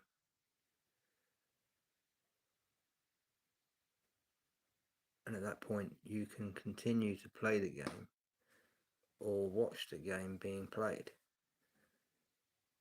on systemic inversion, where control is marketed as safety, light is presented as rigid obedience, and truth is fragmented. Standard institutional paths just lead you deeper into the machinery of the prison. Precisely. So isolation becomes strategic. It's not just running away, it's putting on armor against groupthink.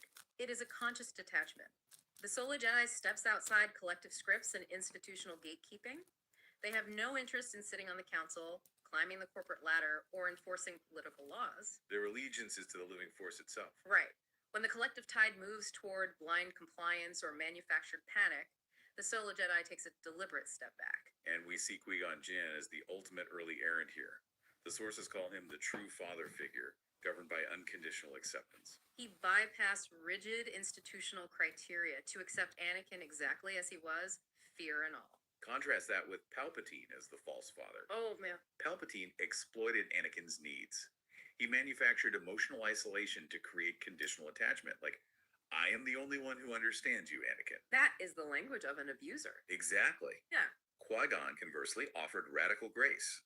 A true father figure aims to help the child mature into an independent, self-actualized adult. Right. Qui-Gon prepared his students to listen to the living force and make their own moral decisions, even if it meant defying his own authority or the council's authority. Exactly. So if the errant rejects the dogmatic authority of the council, and they reject the fear-based authority of the empire, how do they actually figure out what is true? That's where the dousing comes in. Like, if you don't trust the news and you don't trust the government, how do you navigate? Through a process our sources call internal dicing as signal resonance. Okay. The errant acts as an intuitive filter. They use their own body, their own consciousness as an interferometer to test external data against the core geometry of reality. Okay, an interferometer, I need a translation on that. I know it measures interference, but how does a human being act as an interferometer without a bunch of wires hooked up to them? Give me a gut check analogy. Think of a tuning fork. Okay. If you strike a tuning fork pitched to A and bring it near a guitar string tuned to A, the string will begin to vibrate sympathetically without you ever touching it. Oh, that's cool. That is resonance. The human nervous system acts similarly. When you encounter information, a news story, an ideology, you test its frequency against your internal baseline of truth. Right. If a narrative carries a chaotic signature explicitly designed to cause emotional spikes, if reading it makes your heart race with fear, outrage, or a sudden tribal hatred for your neighbor, It's recognized as inverted programming. exactly. Your internal tuning fork clashes with it. You reject it. But if the information brings a sense of profound cognitive expansion, structural alignment, and deep calm, even if the information is difficult or challenging, it resonates. It's recognized as an uncorrupted signal and integrated. You got it. It's the physical feeling you get when a headline is obviously trying to manipulate you versus the quiet calm you feel when reading a deeply wise book. That's a perfect way to put it. So, being an errant is essentially like building a custom PC from the ground up. I love this analogy, yeah. You take a processor from one brand, a graphics card from another, more RAM from a third company, because you know what works best for the specific system you're building. Right. You refuse to buy the prepackaged brand name computer off the shelf at the big box store because you know for a fact it comes loaded with bloatware, hidden spyware, and restrictive warranties that void the moment you try to open the case to see how it works. That is exactly the mechanism. The errant reconstructs truth without subjugation. They take valid data fragments from various sources, a lesson from a flawed teacher, a paragraph from an ancient text, a quiet observation in nature. Without swearing blind allegiance to the surrounding dogma of that source. Exactly. They extract the valid signal, the processor, and leave the surrounding host structure, the bloatware, behind. It's so smart. It prevents them from being pulled into another individual's ego matrix or a cult of personality. It's synthesizing a living archive. But to do this, to be your own custom PC builder, you have to possess a terrifying level of self-awareness. Oh, absolutely. You can't just reject external systems. You have to confront your own internal conditioning. Otherwise, your tuning fork is broken. Right. Which brings us to the individuality moment and the crucible of the shadow. You absolutely cannot break the matrix until you break your own internal conditioning. Every errant experiences an individuality moment, a severe psychological rupture, where the default dungeon programming they were raised with loses its authority over them. It's the moment they stop trying to fix the artificial construct of the world and focus entirely on preserving their uncorrupted spirit. But getting to that moment requires a brutal internal confrontation. And our sources look at this through Jungian depth psychology, specifically Carl Jung's concept of the shadow. Break that down for us. Jung asserted that the shadow comprises the hidden, repressed, dark aspects of the personality that the conscious ego refuses to acknowledge. So, like, the stuff we don't want to admit about ourselves. Exactly. It's our capacity for cruelty, our deepest fears, our selfish urges. The goal of psychological maturity, what Jung called individuation, isn't to destroy the shadow. You can't. It's always there. Right. The goal is to recognize it, confront it, and integrate it into your conscious self so it doesn't control you from the subconscious. Which makes Darth Vader not just a physical villain in a cool suit with a red lightsaber, but Luke Skywalker's literal and psychological shadow. Yes. Vader is everything Luke could become if he surrenders to his own fear and anger. We see this played out explicitly in the Cave of Evil on Dagobah. It is a pure psychological trial. Right, when he goes to the tree.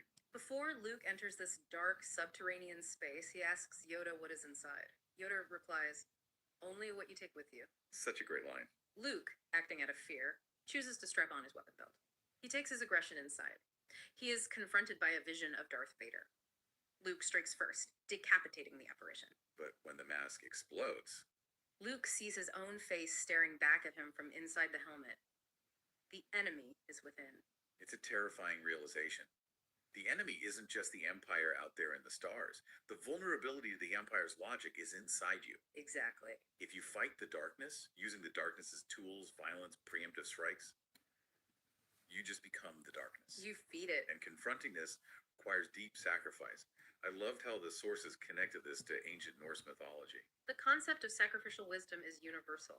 In the Norse Havamal, the Allfather Odin undergoes a voluntary, excruciating ordeal to transcend mortal perception. What does he do? He hangs himself from the world tree, Yggdrasil, for 9 days and nights. He pierces himself with his own spear, and he sacrifices one of his own eyes at Mimir's Well of Wisdom. He trades his physical, three-dimensional sight for inner, metaphysical sight. He suffers physically to grow spiritually. And we see this mirrored perfectly in the physical mutilations of the Skywalker bloodline. But in Absolutely, Doctor. Yeah. When you're in that zone, the intuition that comes through is incredible, right? And it's the synchronicities that you have to listen out for. contrasting ways. Consider Anakin's catastrophic dismantling on Mustafar. It is a dark, involuntary inversion of Odin's trial. He doesn't choose it for wisdom. No, it happens to him as a consequence of his greed. He is stripped of his organic limbs by fire and forced into a mechanical vessel. This bodily mortification traps him in matter and cements his connection to the dark side. It is the physical, agonizing cost of his desire for absolute power. But then you have Luke on Cloud City. Luke's loss of his right hand during his duel with Vader acts as his true initiation. Up to that point, Luke relied heavily on physical martial dominance. He thought he was a soldier. Right. The severing of his hand breaks his reliance on physical power and grants him spiritual clarity. It is a voluntary sacrifice. He chooses to let go of the weather vane and fall into the abyss rather than take Vader's hand and join the dark side. And notice his aesthetic later. When he constructs his green lightsaber and confronts the Emperor in the final film, he wears a black glove over his cybernetic hand. It's a constant physical reminder of his vulnerability, his kinship with his shadow, and his willingness to suffer bodily harm rather than surrender his soul. Exactly. The sources also map this internal journey to Hermetic alchemy, specifically the magnum opus, the great work. Right. And we should clarify, we aren't talking about turning literal physical Hi, lead Bumblebee. into physical You alright? gold. Just This is seen you there. spiritual alchemy. It's about transmuting base, toxic human emotions into high vibrational spiritual gold. The alchemical transmutation follows 4 distinct stages, which map flawlessly to the psychological reality of the Jedi journey. Walk us through them. First is Nigredo, the blackened or decomposition. It is marked by absolute chaos, depression, and despair. It's the rock bottom. Hope. Anakin's fall on Mustafar and his entombment in the black life support suit represent the ultimate Nigredo, the leaden, suffocating weight of unrefined hatred, grief, and physical suffering. It's the dark night of the soul. Anyone who has gone through severe burnout or depression recognizes the Negrito phase. Everything falls apart. Yeah. But if you survive it, then comes Albedo, the whitening or purification. The washing away of the impurities. This is Luke's rigorous, humbling training in the swamps of Dagobah.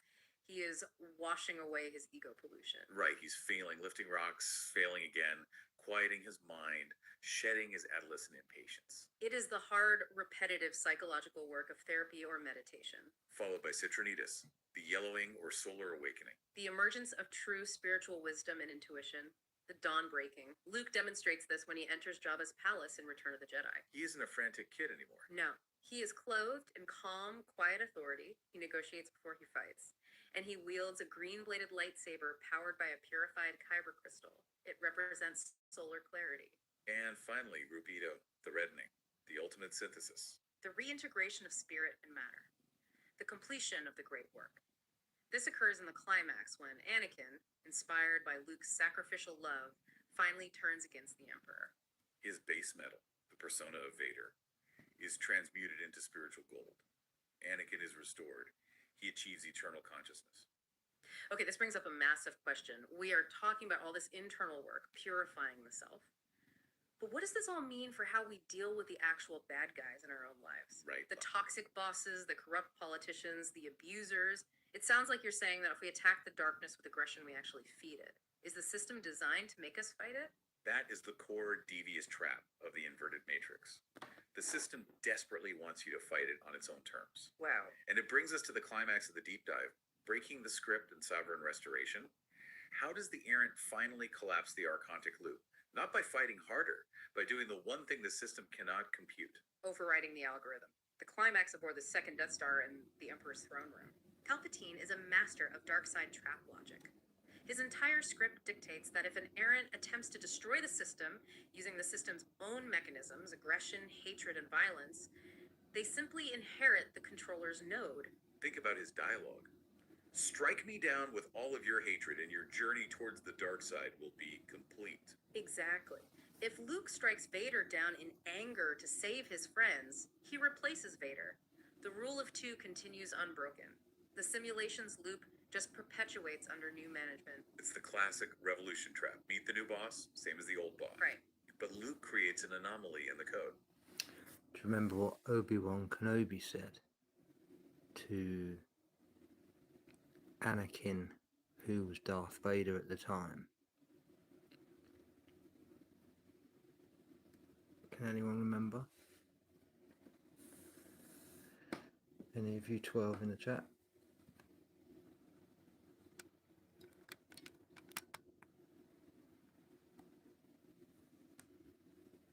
Because that was key to it.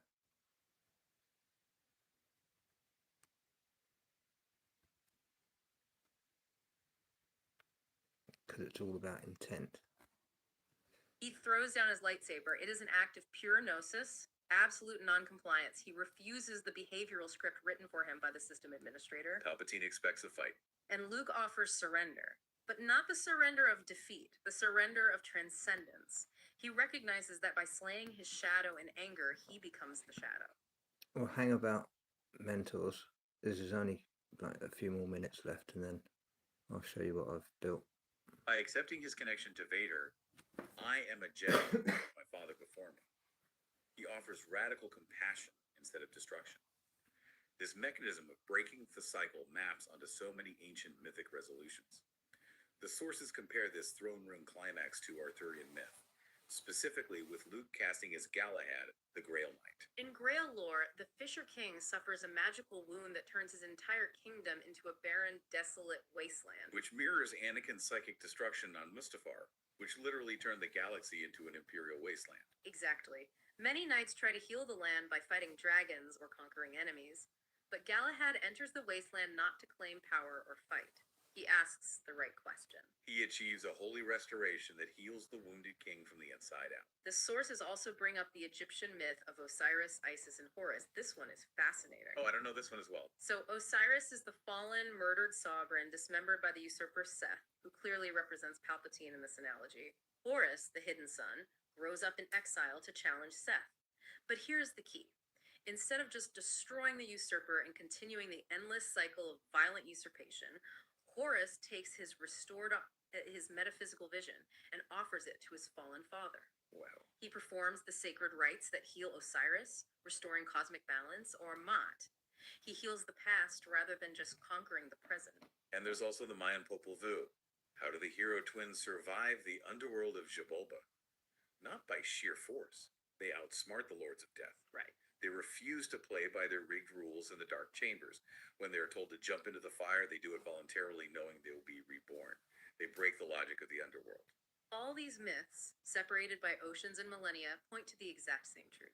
You cannot dismantle the Master's house using the Master's tools. Which leads us to the Hermetic Mirror principle. It's about cheating the system because it's a game. so you don't play the game.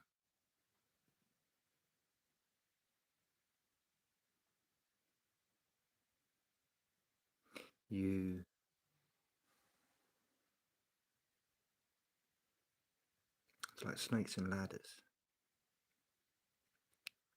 When you get to a ladder, you've bypassed many levels.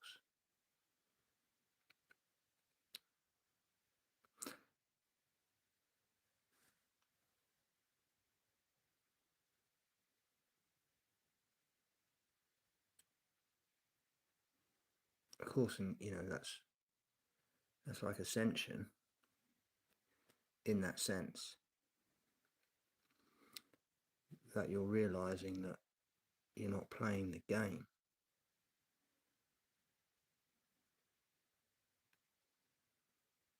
Of so below. The idea that the microcosm, the inner world of the individual, reflects the macrocosm, the outer world of the universe. Precisely. It is a direct energetic link. Anakin's internal collapse decades earlier, his unresolved grief, his possessive anger over his wife, manifested macrocosmically as a literal galactic civil war. The galaxy bled because his individual soul was fractured. Conversely, Luke's internal harmony aboard the Death Star, synthesizing compassion and nonviolence in the face of certain death, instantly ripples outward. His micro-decision breaks the dark side's macro hold on Anakin. It reactivates Anakin's suppressed errant signal. Vader watches his son being tortured, and the programming breaks. And Anakin hurling Palpatine into the reactor shaft is the ultimate severance of the controller's feet. It is what catastrophic cycle models call the terminal phoenix phase. It maps to a 20... Funny enough, I saw a video today with all the best stars there, and Vader was fighting against Arnold Schwarzenegger and Sylvester Stallone and Mel Gibson and Danny Glover, all of them. And yeah, none of them made it. It's quite funny, very funny actually. 47 reset, the total incineration of the artificial controller's apparatus. The entire oppressive network collapses in an instant because its central operating system has been unplugged. It is a cyclic reset equivalent to the Norse Ragnarok, where the corrupted, aging world is cleansed by fire to make way for a reborn future. A golden hall called Gimli, which is inherited by the surviving children of the old era. Luke and Leia embody those surviving heirs, untainted by the institutional errors of the old Jedi Council or the malice of the Empire. And the ultimate reward of this errant path, this solo Jedi journey, isn't getting to be the new president of the galaxy. It's Force immortality. The lost technique Qui-Gon Jinn rediscovered. To achieve it, one must undergo the complete, terrifying dissolution of the ego. The Sith fail to achieve this because their entire philosophy centers on preserving the ego and hoarding physical power in the material realm. But the Jedi breakthrough requires absolute selflessness. Yeah. By surrendering the physical body without fear and projecting consciousness into the cosmic force, using selfless love as the anchor, the errant transmutes into pure energy. They transcend the material prison entirely. It's incredible when you step back and look at it. The immense vulnerability required to win. The ultimate weapon in this universe isn't a laser sword, it's radical grace. Absolutely. Luke essentially mirrors the prodigal son's father from the parable we discussed earlier. He extends total forgiveness to Vader before Vader has done anything to earn it. Which shatters the paradigm. Palpatine's entire power structure over Vader rested on the lie that Vader was a monster, that he was irredeemable and therefore had nowhere else to go. Luke's unconditional love is what literally breaks the machine. It shatters the psychological domination. When Anakin asked Luke to take his mask off so he could look at his son with his own organic eyes, he dies not as a cybernetic tool of the Empire, but restored as a man. If we synthesize this entire deep dive, the message for you, the listener, is profound. The path of the errant, the solo Jedi, is about recognizing the architecture of the prison you live in. You cannot defeat an inverted parasitic matrix using its own tools of fear, anger, tribalism, and rigid dogma. True power lies in internal dowsing, learning to trust your own tuning fork, testing the frequency of the world against your own uncorrupted baseline.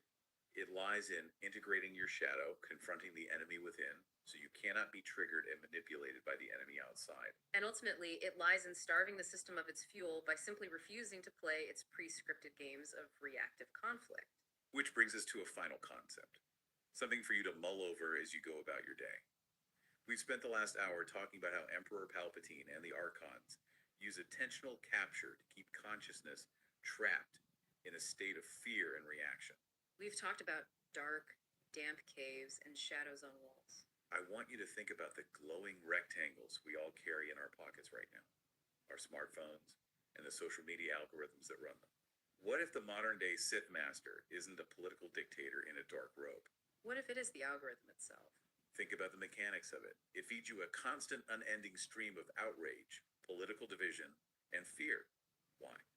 To harvest your emotional energy. It keeps you locked in a low vibrational loop of anxiety because it literally needs your reaction to survive and generate revenue. If that's true, if the algorithm is the demiurge, then the ultimate act of modern solo Jedi rebellion isn't writing a furious, brilliantly argued comment back to your political enemy. It's turning off the screen. It's putting down the lightsaber, refusing to engage, and walking out of the cave entirely. Yeah, and then we have it. There we have it. That's the Star Wars breakdown for you. Let me just log us on. I'll probably get loads of. Let me just take the screen off of that. Clear all them. Right, activate the SS138 and all the decoding charts, please.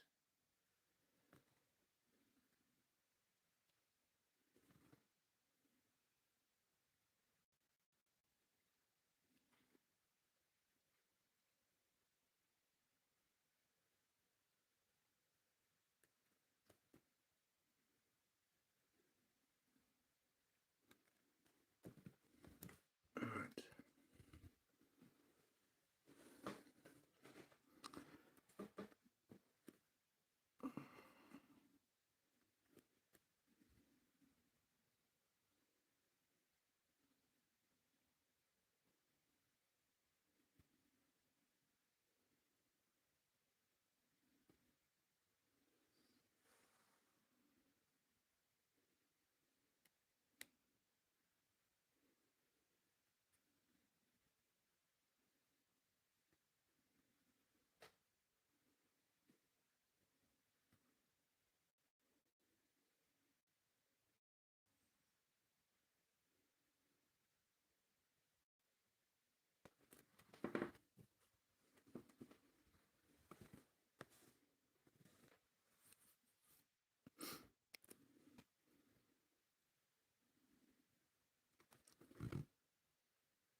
Right.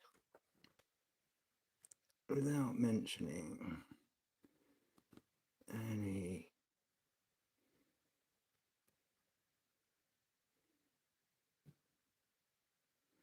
of my trade secrets,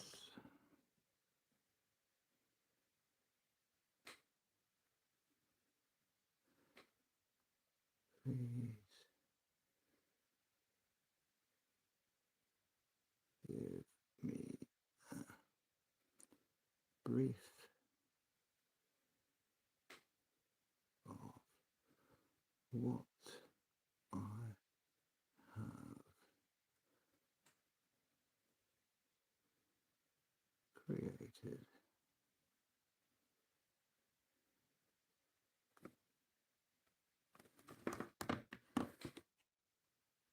Right, mentors, this is for you.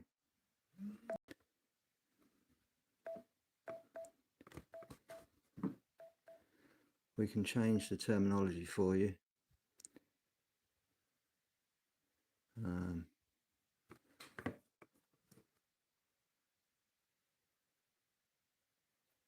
Let me just make it a bit more extensive.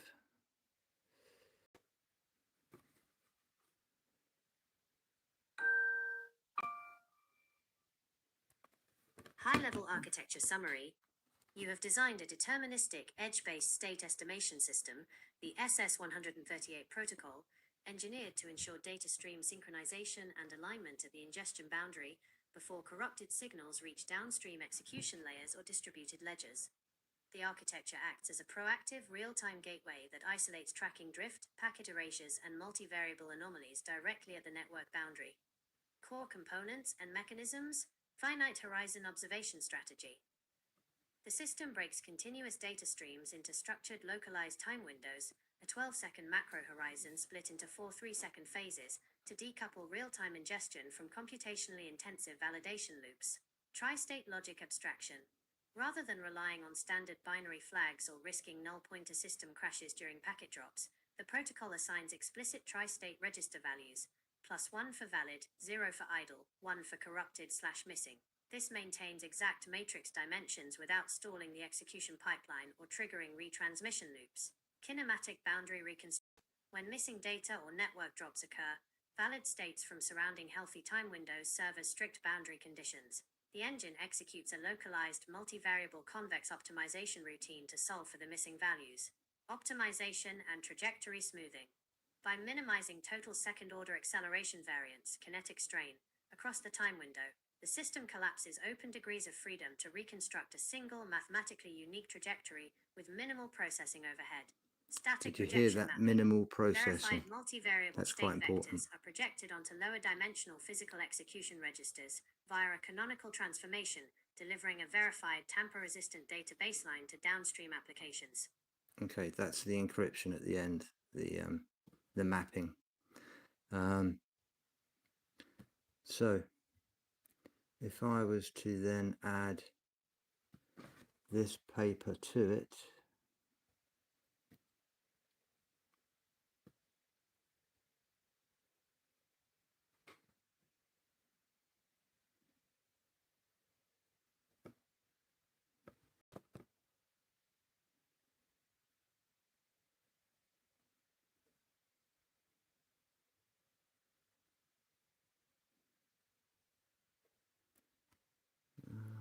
is it that one?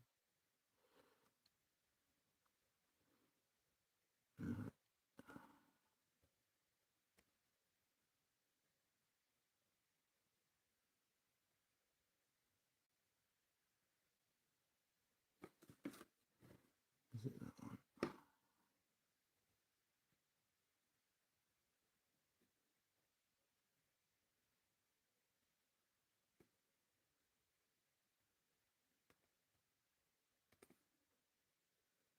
I have so many. It's not those. Ah, here we are.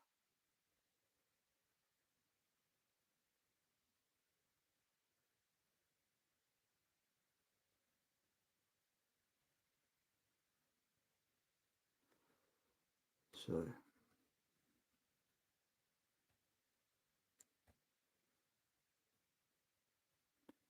just check that one.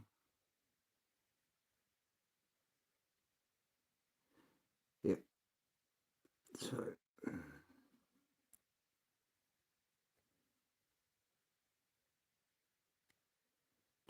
right.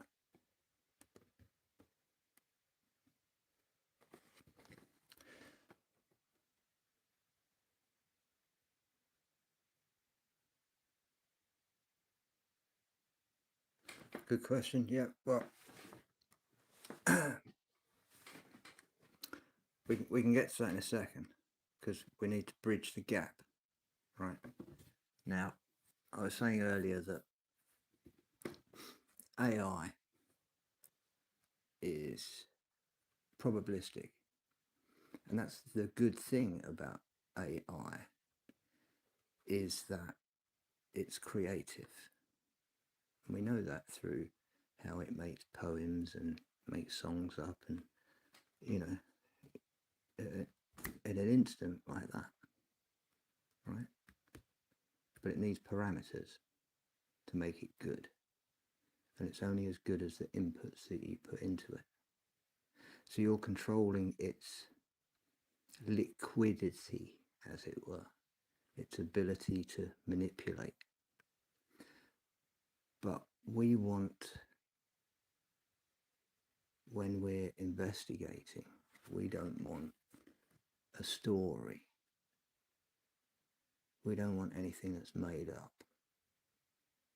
We want the truth.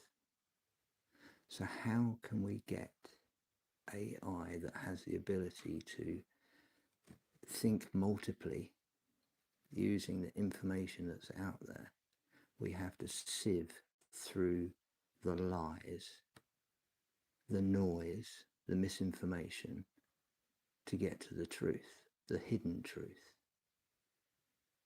So we have to go beneath the consensus sometimes, and AI is only going to give you what the mainstream consensus is.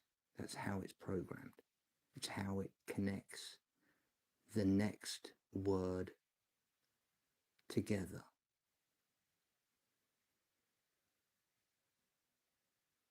If the value of the truth that you're looking for is so far against the consensus, those words would never be picked out. It's that simple. And it will reroute you back to the consensus by giving you the debunked information straight away that's already been logged for this exact moment. So we have to create something that's deterministic. So this is exactly what I've done. So add 2 paperworks to this and explain what I've done to AI.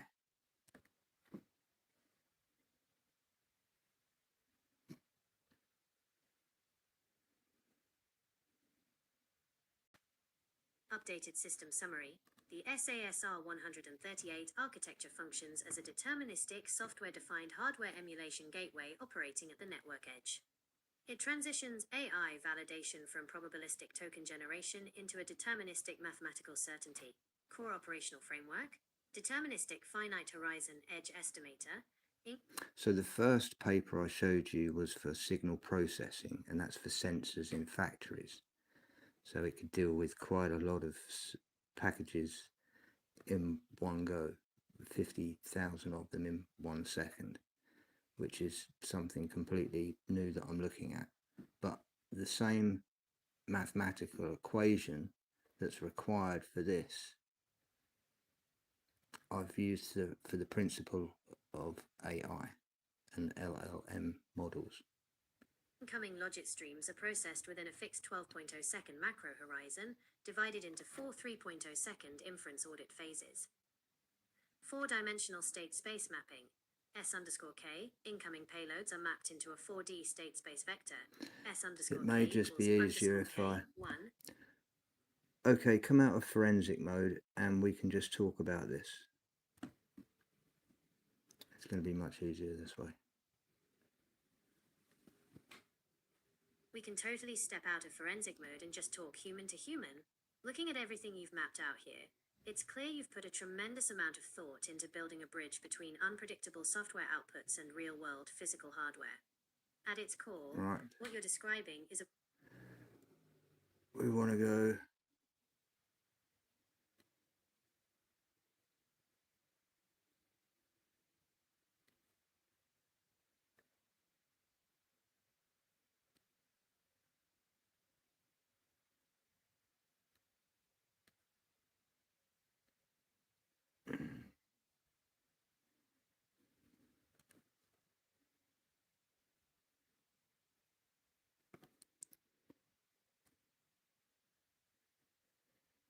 Let's go straight to this.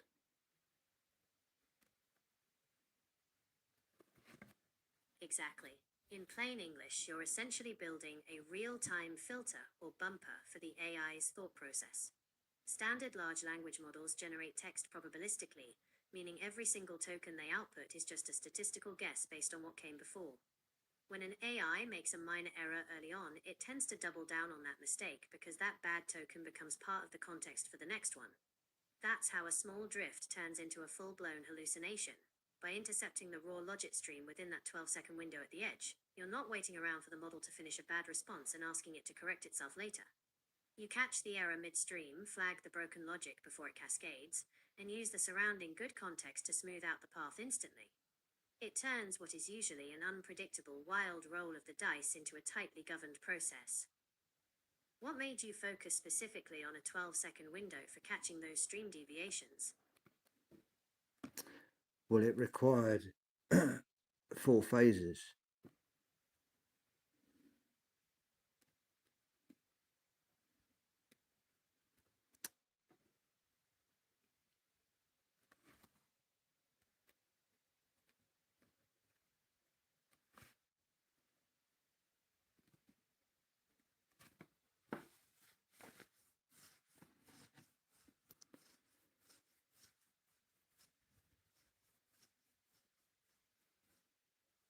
So, let me just turn it over and press that button. That's right. The architecture divides that 12.0-second macro horizon into 4 distinct 3.0-second processing phases to create the inference audit window. Breaking it down into 4 subphases allows the system to operate smoothly at the edge without overwhelming memory or processing limits. Phase-by-phase staging.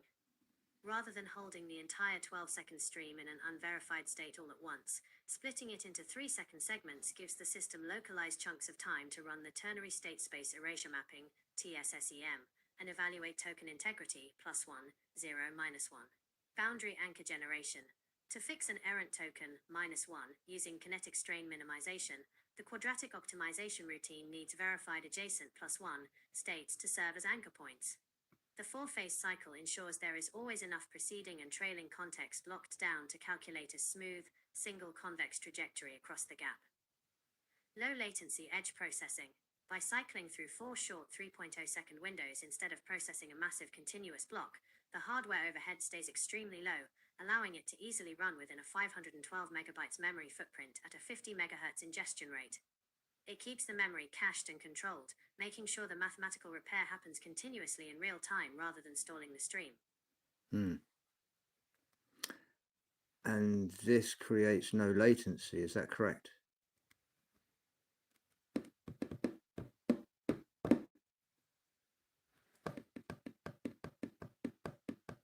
It eliminates retransmission latency and external network delay rather than introducing zero physical calculation time. In traditional AI systems, catching an error usually requires stopping the output stream, making an external network call to an auditing system, or triggering a full retransmission loop to regenerate the text, all of which introduce severe processing lag. Your system avoids that bottleneck by performing midstream excision inside the local memory cache at the edge. I'm on the edge. Because the quadratic programming optimization operates continuously at a 50.0 MHz ingestion rate within those 3.0-second subphases, it solves for the trajectory replacement in real time. By repairing the missing or bad token, -1, on the fly using adjacent healthy states, +1, the output register keeps flowing without ever halting the pipeline or requesting a system reset. So while there is lightweight mathematical execution happening on the ARM chip, you completely remove the heavy retransmission latency that normally stalls stochastic data streams. So, are you trying to air gap the network correct?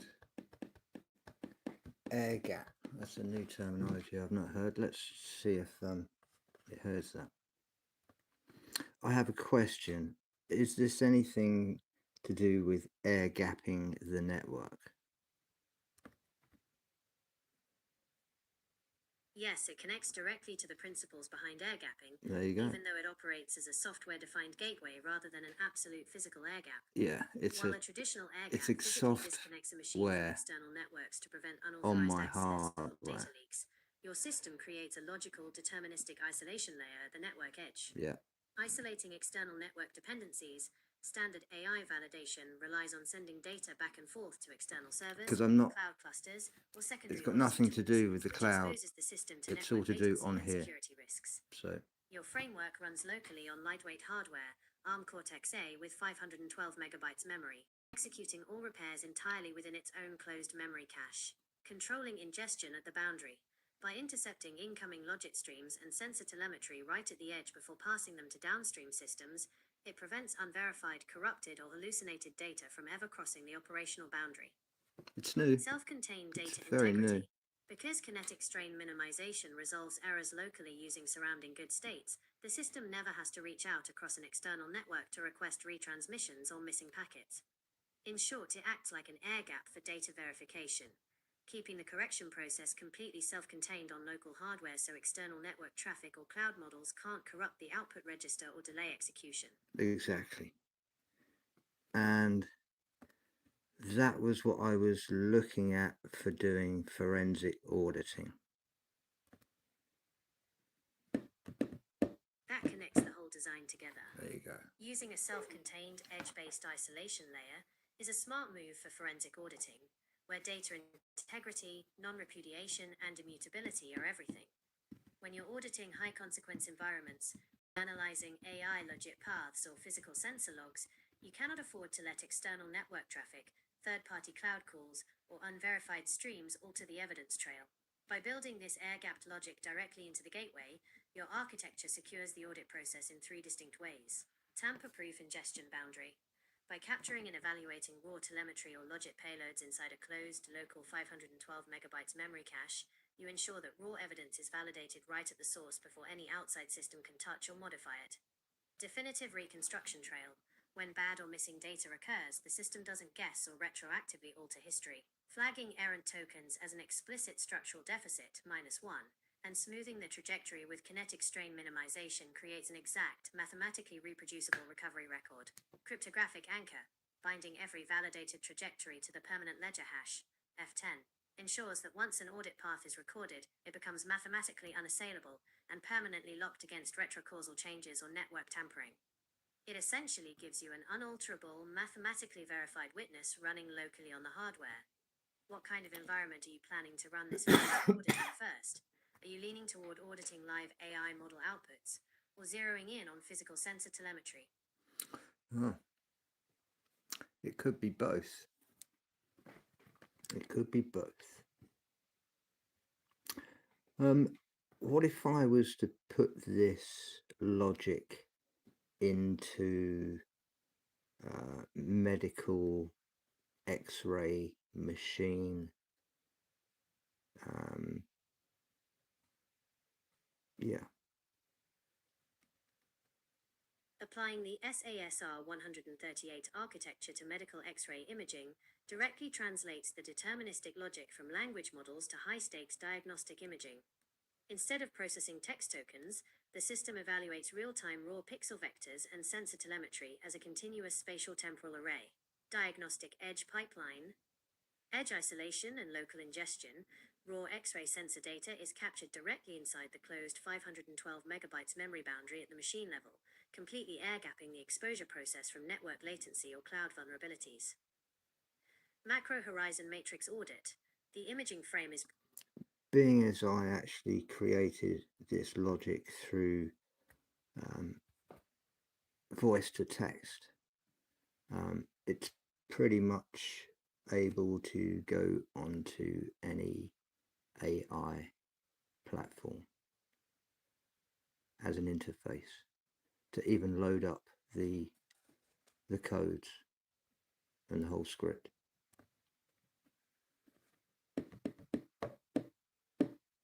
That voice-to-text creation path is a fascinating aspect of this build.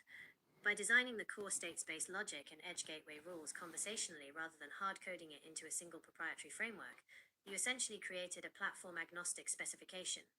Because the architecture functions as an external software-defined wrapper operating at the logit and vector layer, it can sit in front of virtually any AI interface or script. Logit stream interception.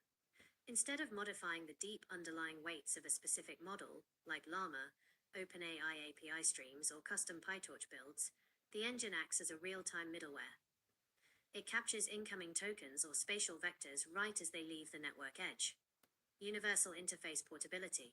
Because the control loops, like the 12-second macro horizon, the ternary mapping, +1, 0, -1, and kinetic strain minimization are purely mathematical routines, you can feed the script into any prompt, local runtime, or API pipeline.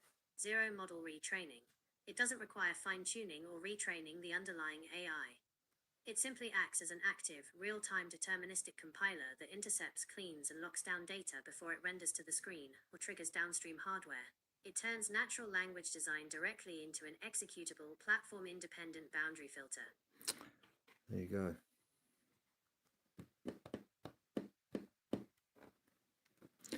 Yeah, well, especially for chemotherapy treatment, it would be able to monitor those fluctuations of recovery, and it would administer, it would reduce what it is administering. Therefore, you would never overdose, and in fact, you'd recover quicker. I've even stated it would 80% of the cases it would save. Yeah, so I've got to get this to the next stage. But as you say, there's finance, and there's actually finding the right people that's not going to stab you in the back.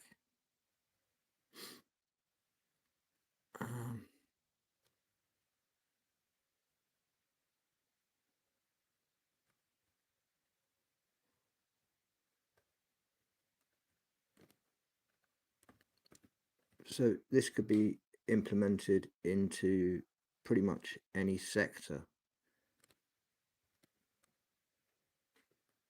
That universal applicability is what makes a deterministic edge wrapper so versatile.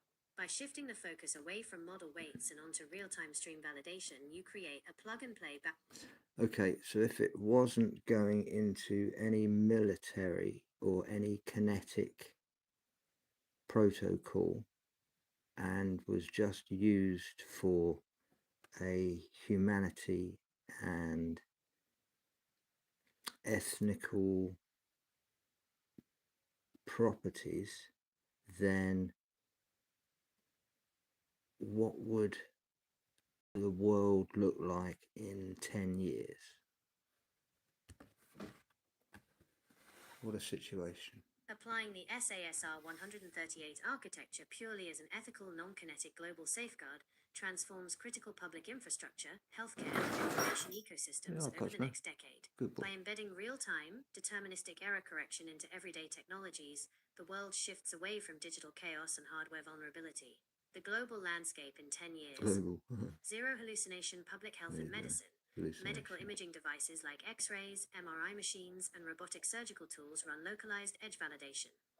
Diagnostic AI tools automatically excise visual noise and motion artifacts without requiring re-exposure to radiation, providing instant, mathematically sound medical diagnostics even in remote, low-resource rural clinics. Incorruptible disaster relief and smart grids. Municipal water distribution, emergency response networks, and renewable power grids operate through air-gapped deterministic gateways. When extreme weather or sensor failures cause data dropouts, -1, local edge devices smooth out energy distribution instantly, preventing rolling blackouts without relying on vulnerable central cloud servers. Restoration of public trust in information. With deep fakes and automated misinformation flooding global communication networks, news outlets and legal systems use the immutable cryptographic anchor, F10, to verify digital media at the moment of recording. Citizens can instantly verify whether public statements, court evidence, or journalistic media are unedited and authentic. Democratized educational AI tutors and educational platforms operate with absolute factual reliability. Students around the world access low-cost, edge-based learning interfaces on basic low-power hardware, 512 megabytes memory footprints, guaranteeing that core scientific and historical facts are never hallucinated or distorted. Safe autonomous civilian transport. Public transit, school buses, and self-driving civilian vehicles utilize real-time trajectory optimization. Sensor blind spots, heavy rain, or sudden optical glitches are corrected in under 12 seconds at the chip level, dramatically reducing traffic fatalities worldwide. By removing the potential for weaponization and focusing purely on human well-being, the technology acts as a quiet, unseen baseline of truth, ensuring that the digital systems humanity relies on every day remain safe, accessible, and permanently trustworthy. Oh, that would be good, wouldn't it? Has anyone noticed that we've gone 2 hours and 12 minutes without one single troll? This happens every single live. It's incredible, isn't it? You must be so deep in the rabbit hole.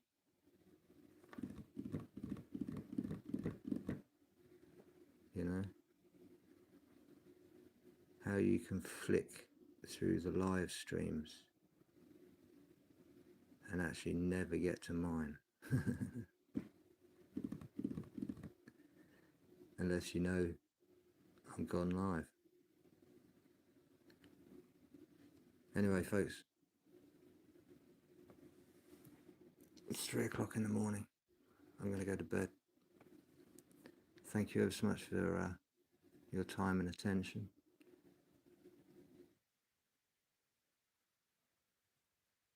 I had a good one this evening. It's been good. Cheers, Chief. Thanks for letting me do it tonight. There's a few hours I had spare this evening that I put all this together. And the rest is just winging it, as you say.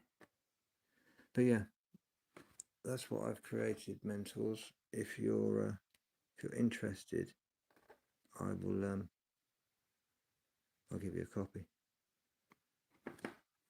If you want, get in touch with me on my email address that's in my description. It's a Proton one. So, night, folks. One love.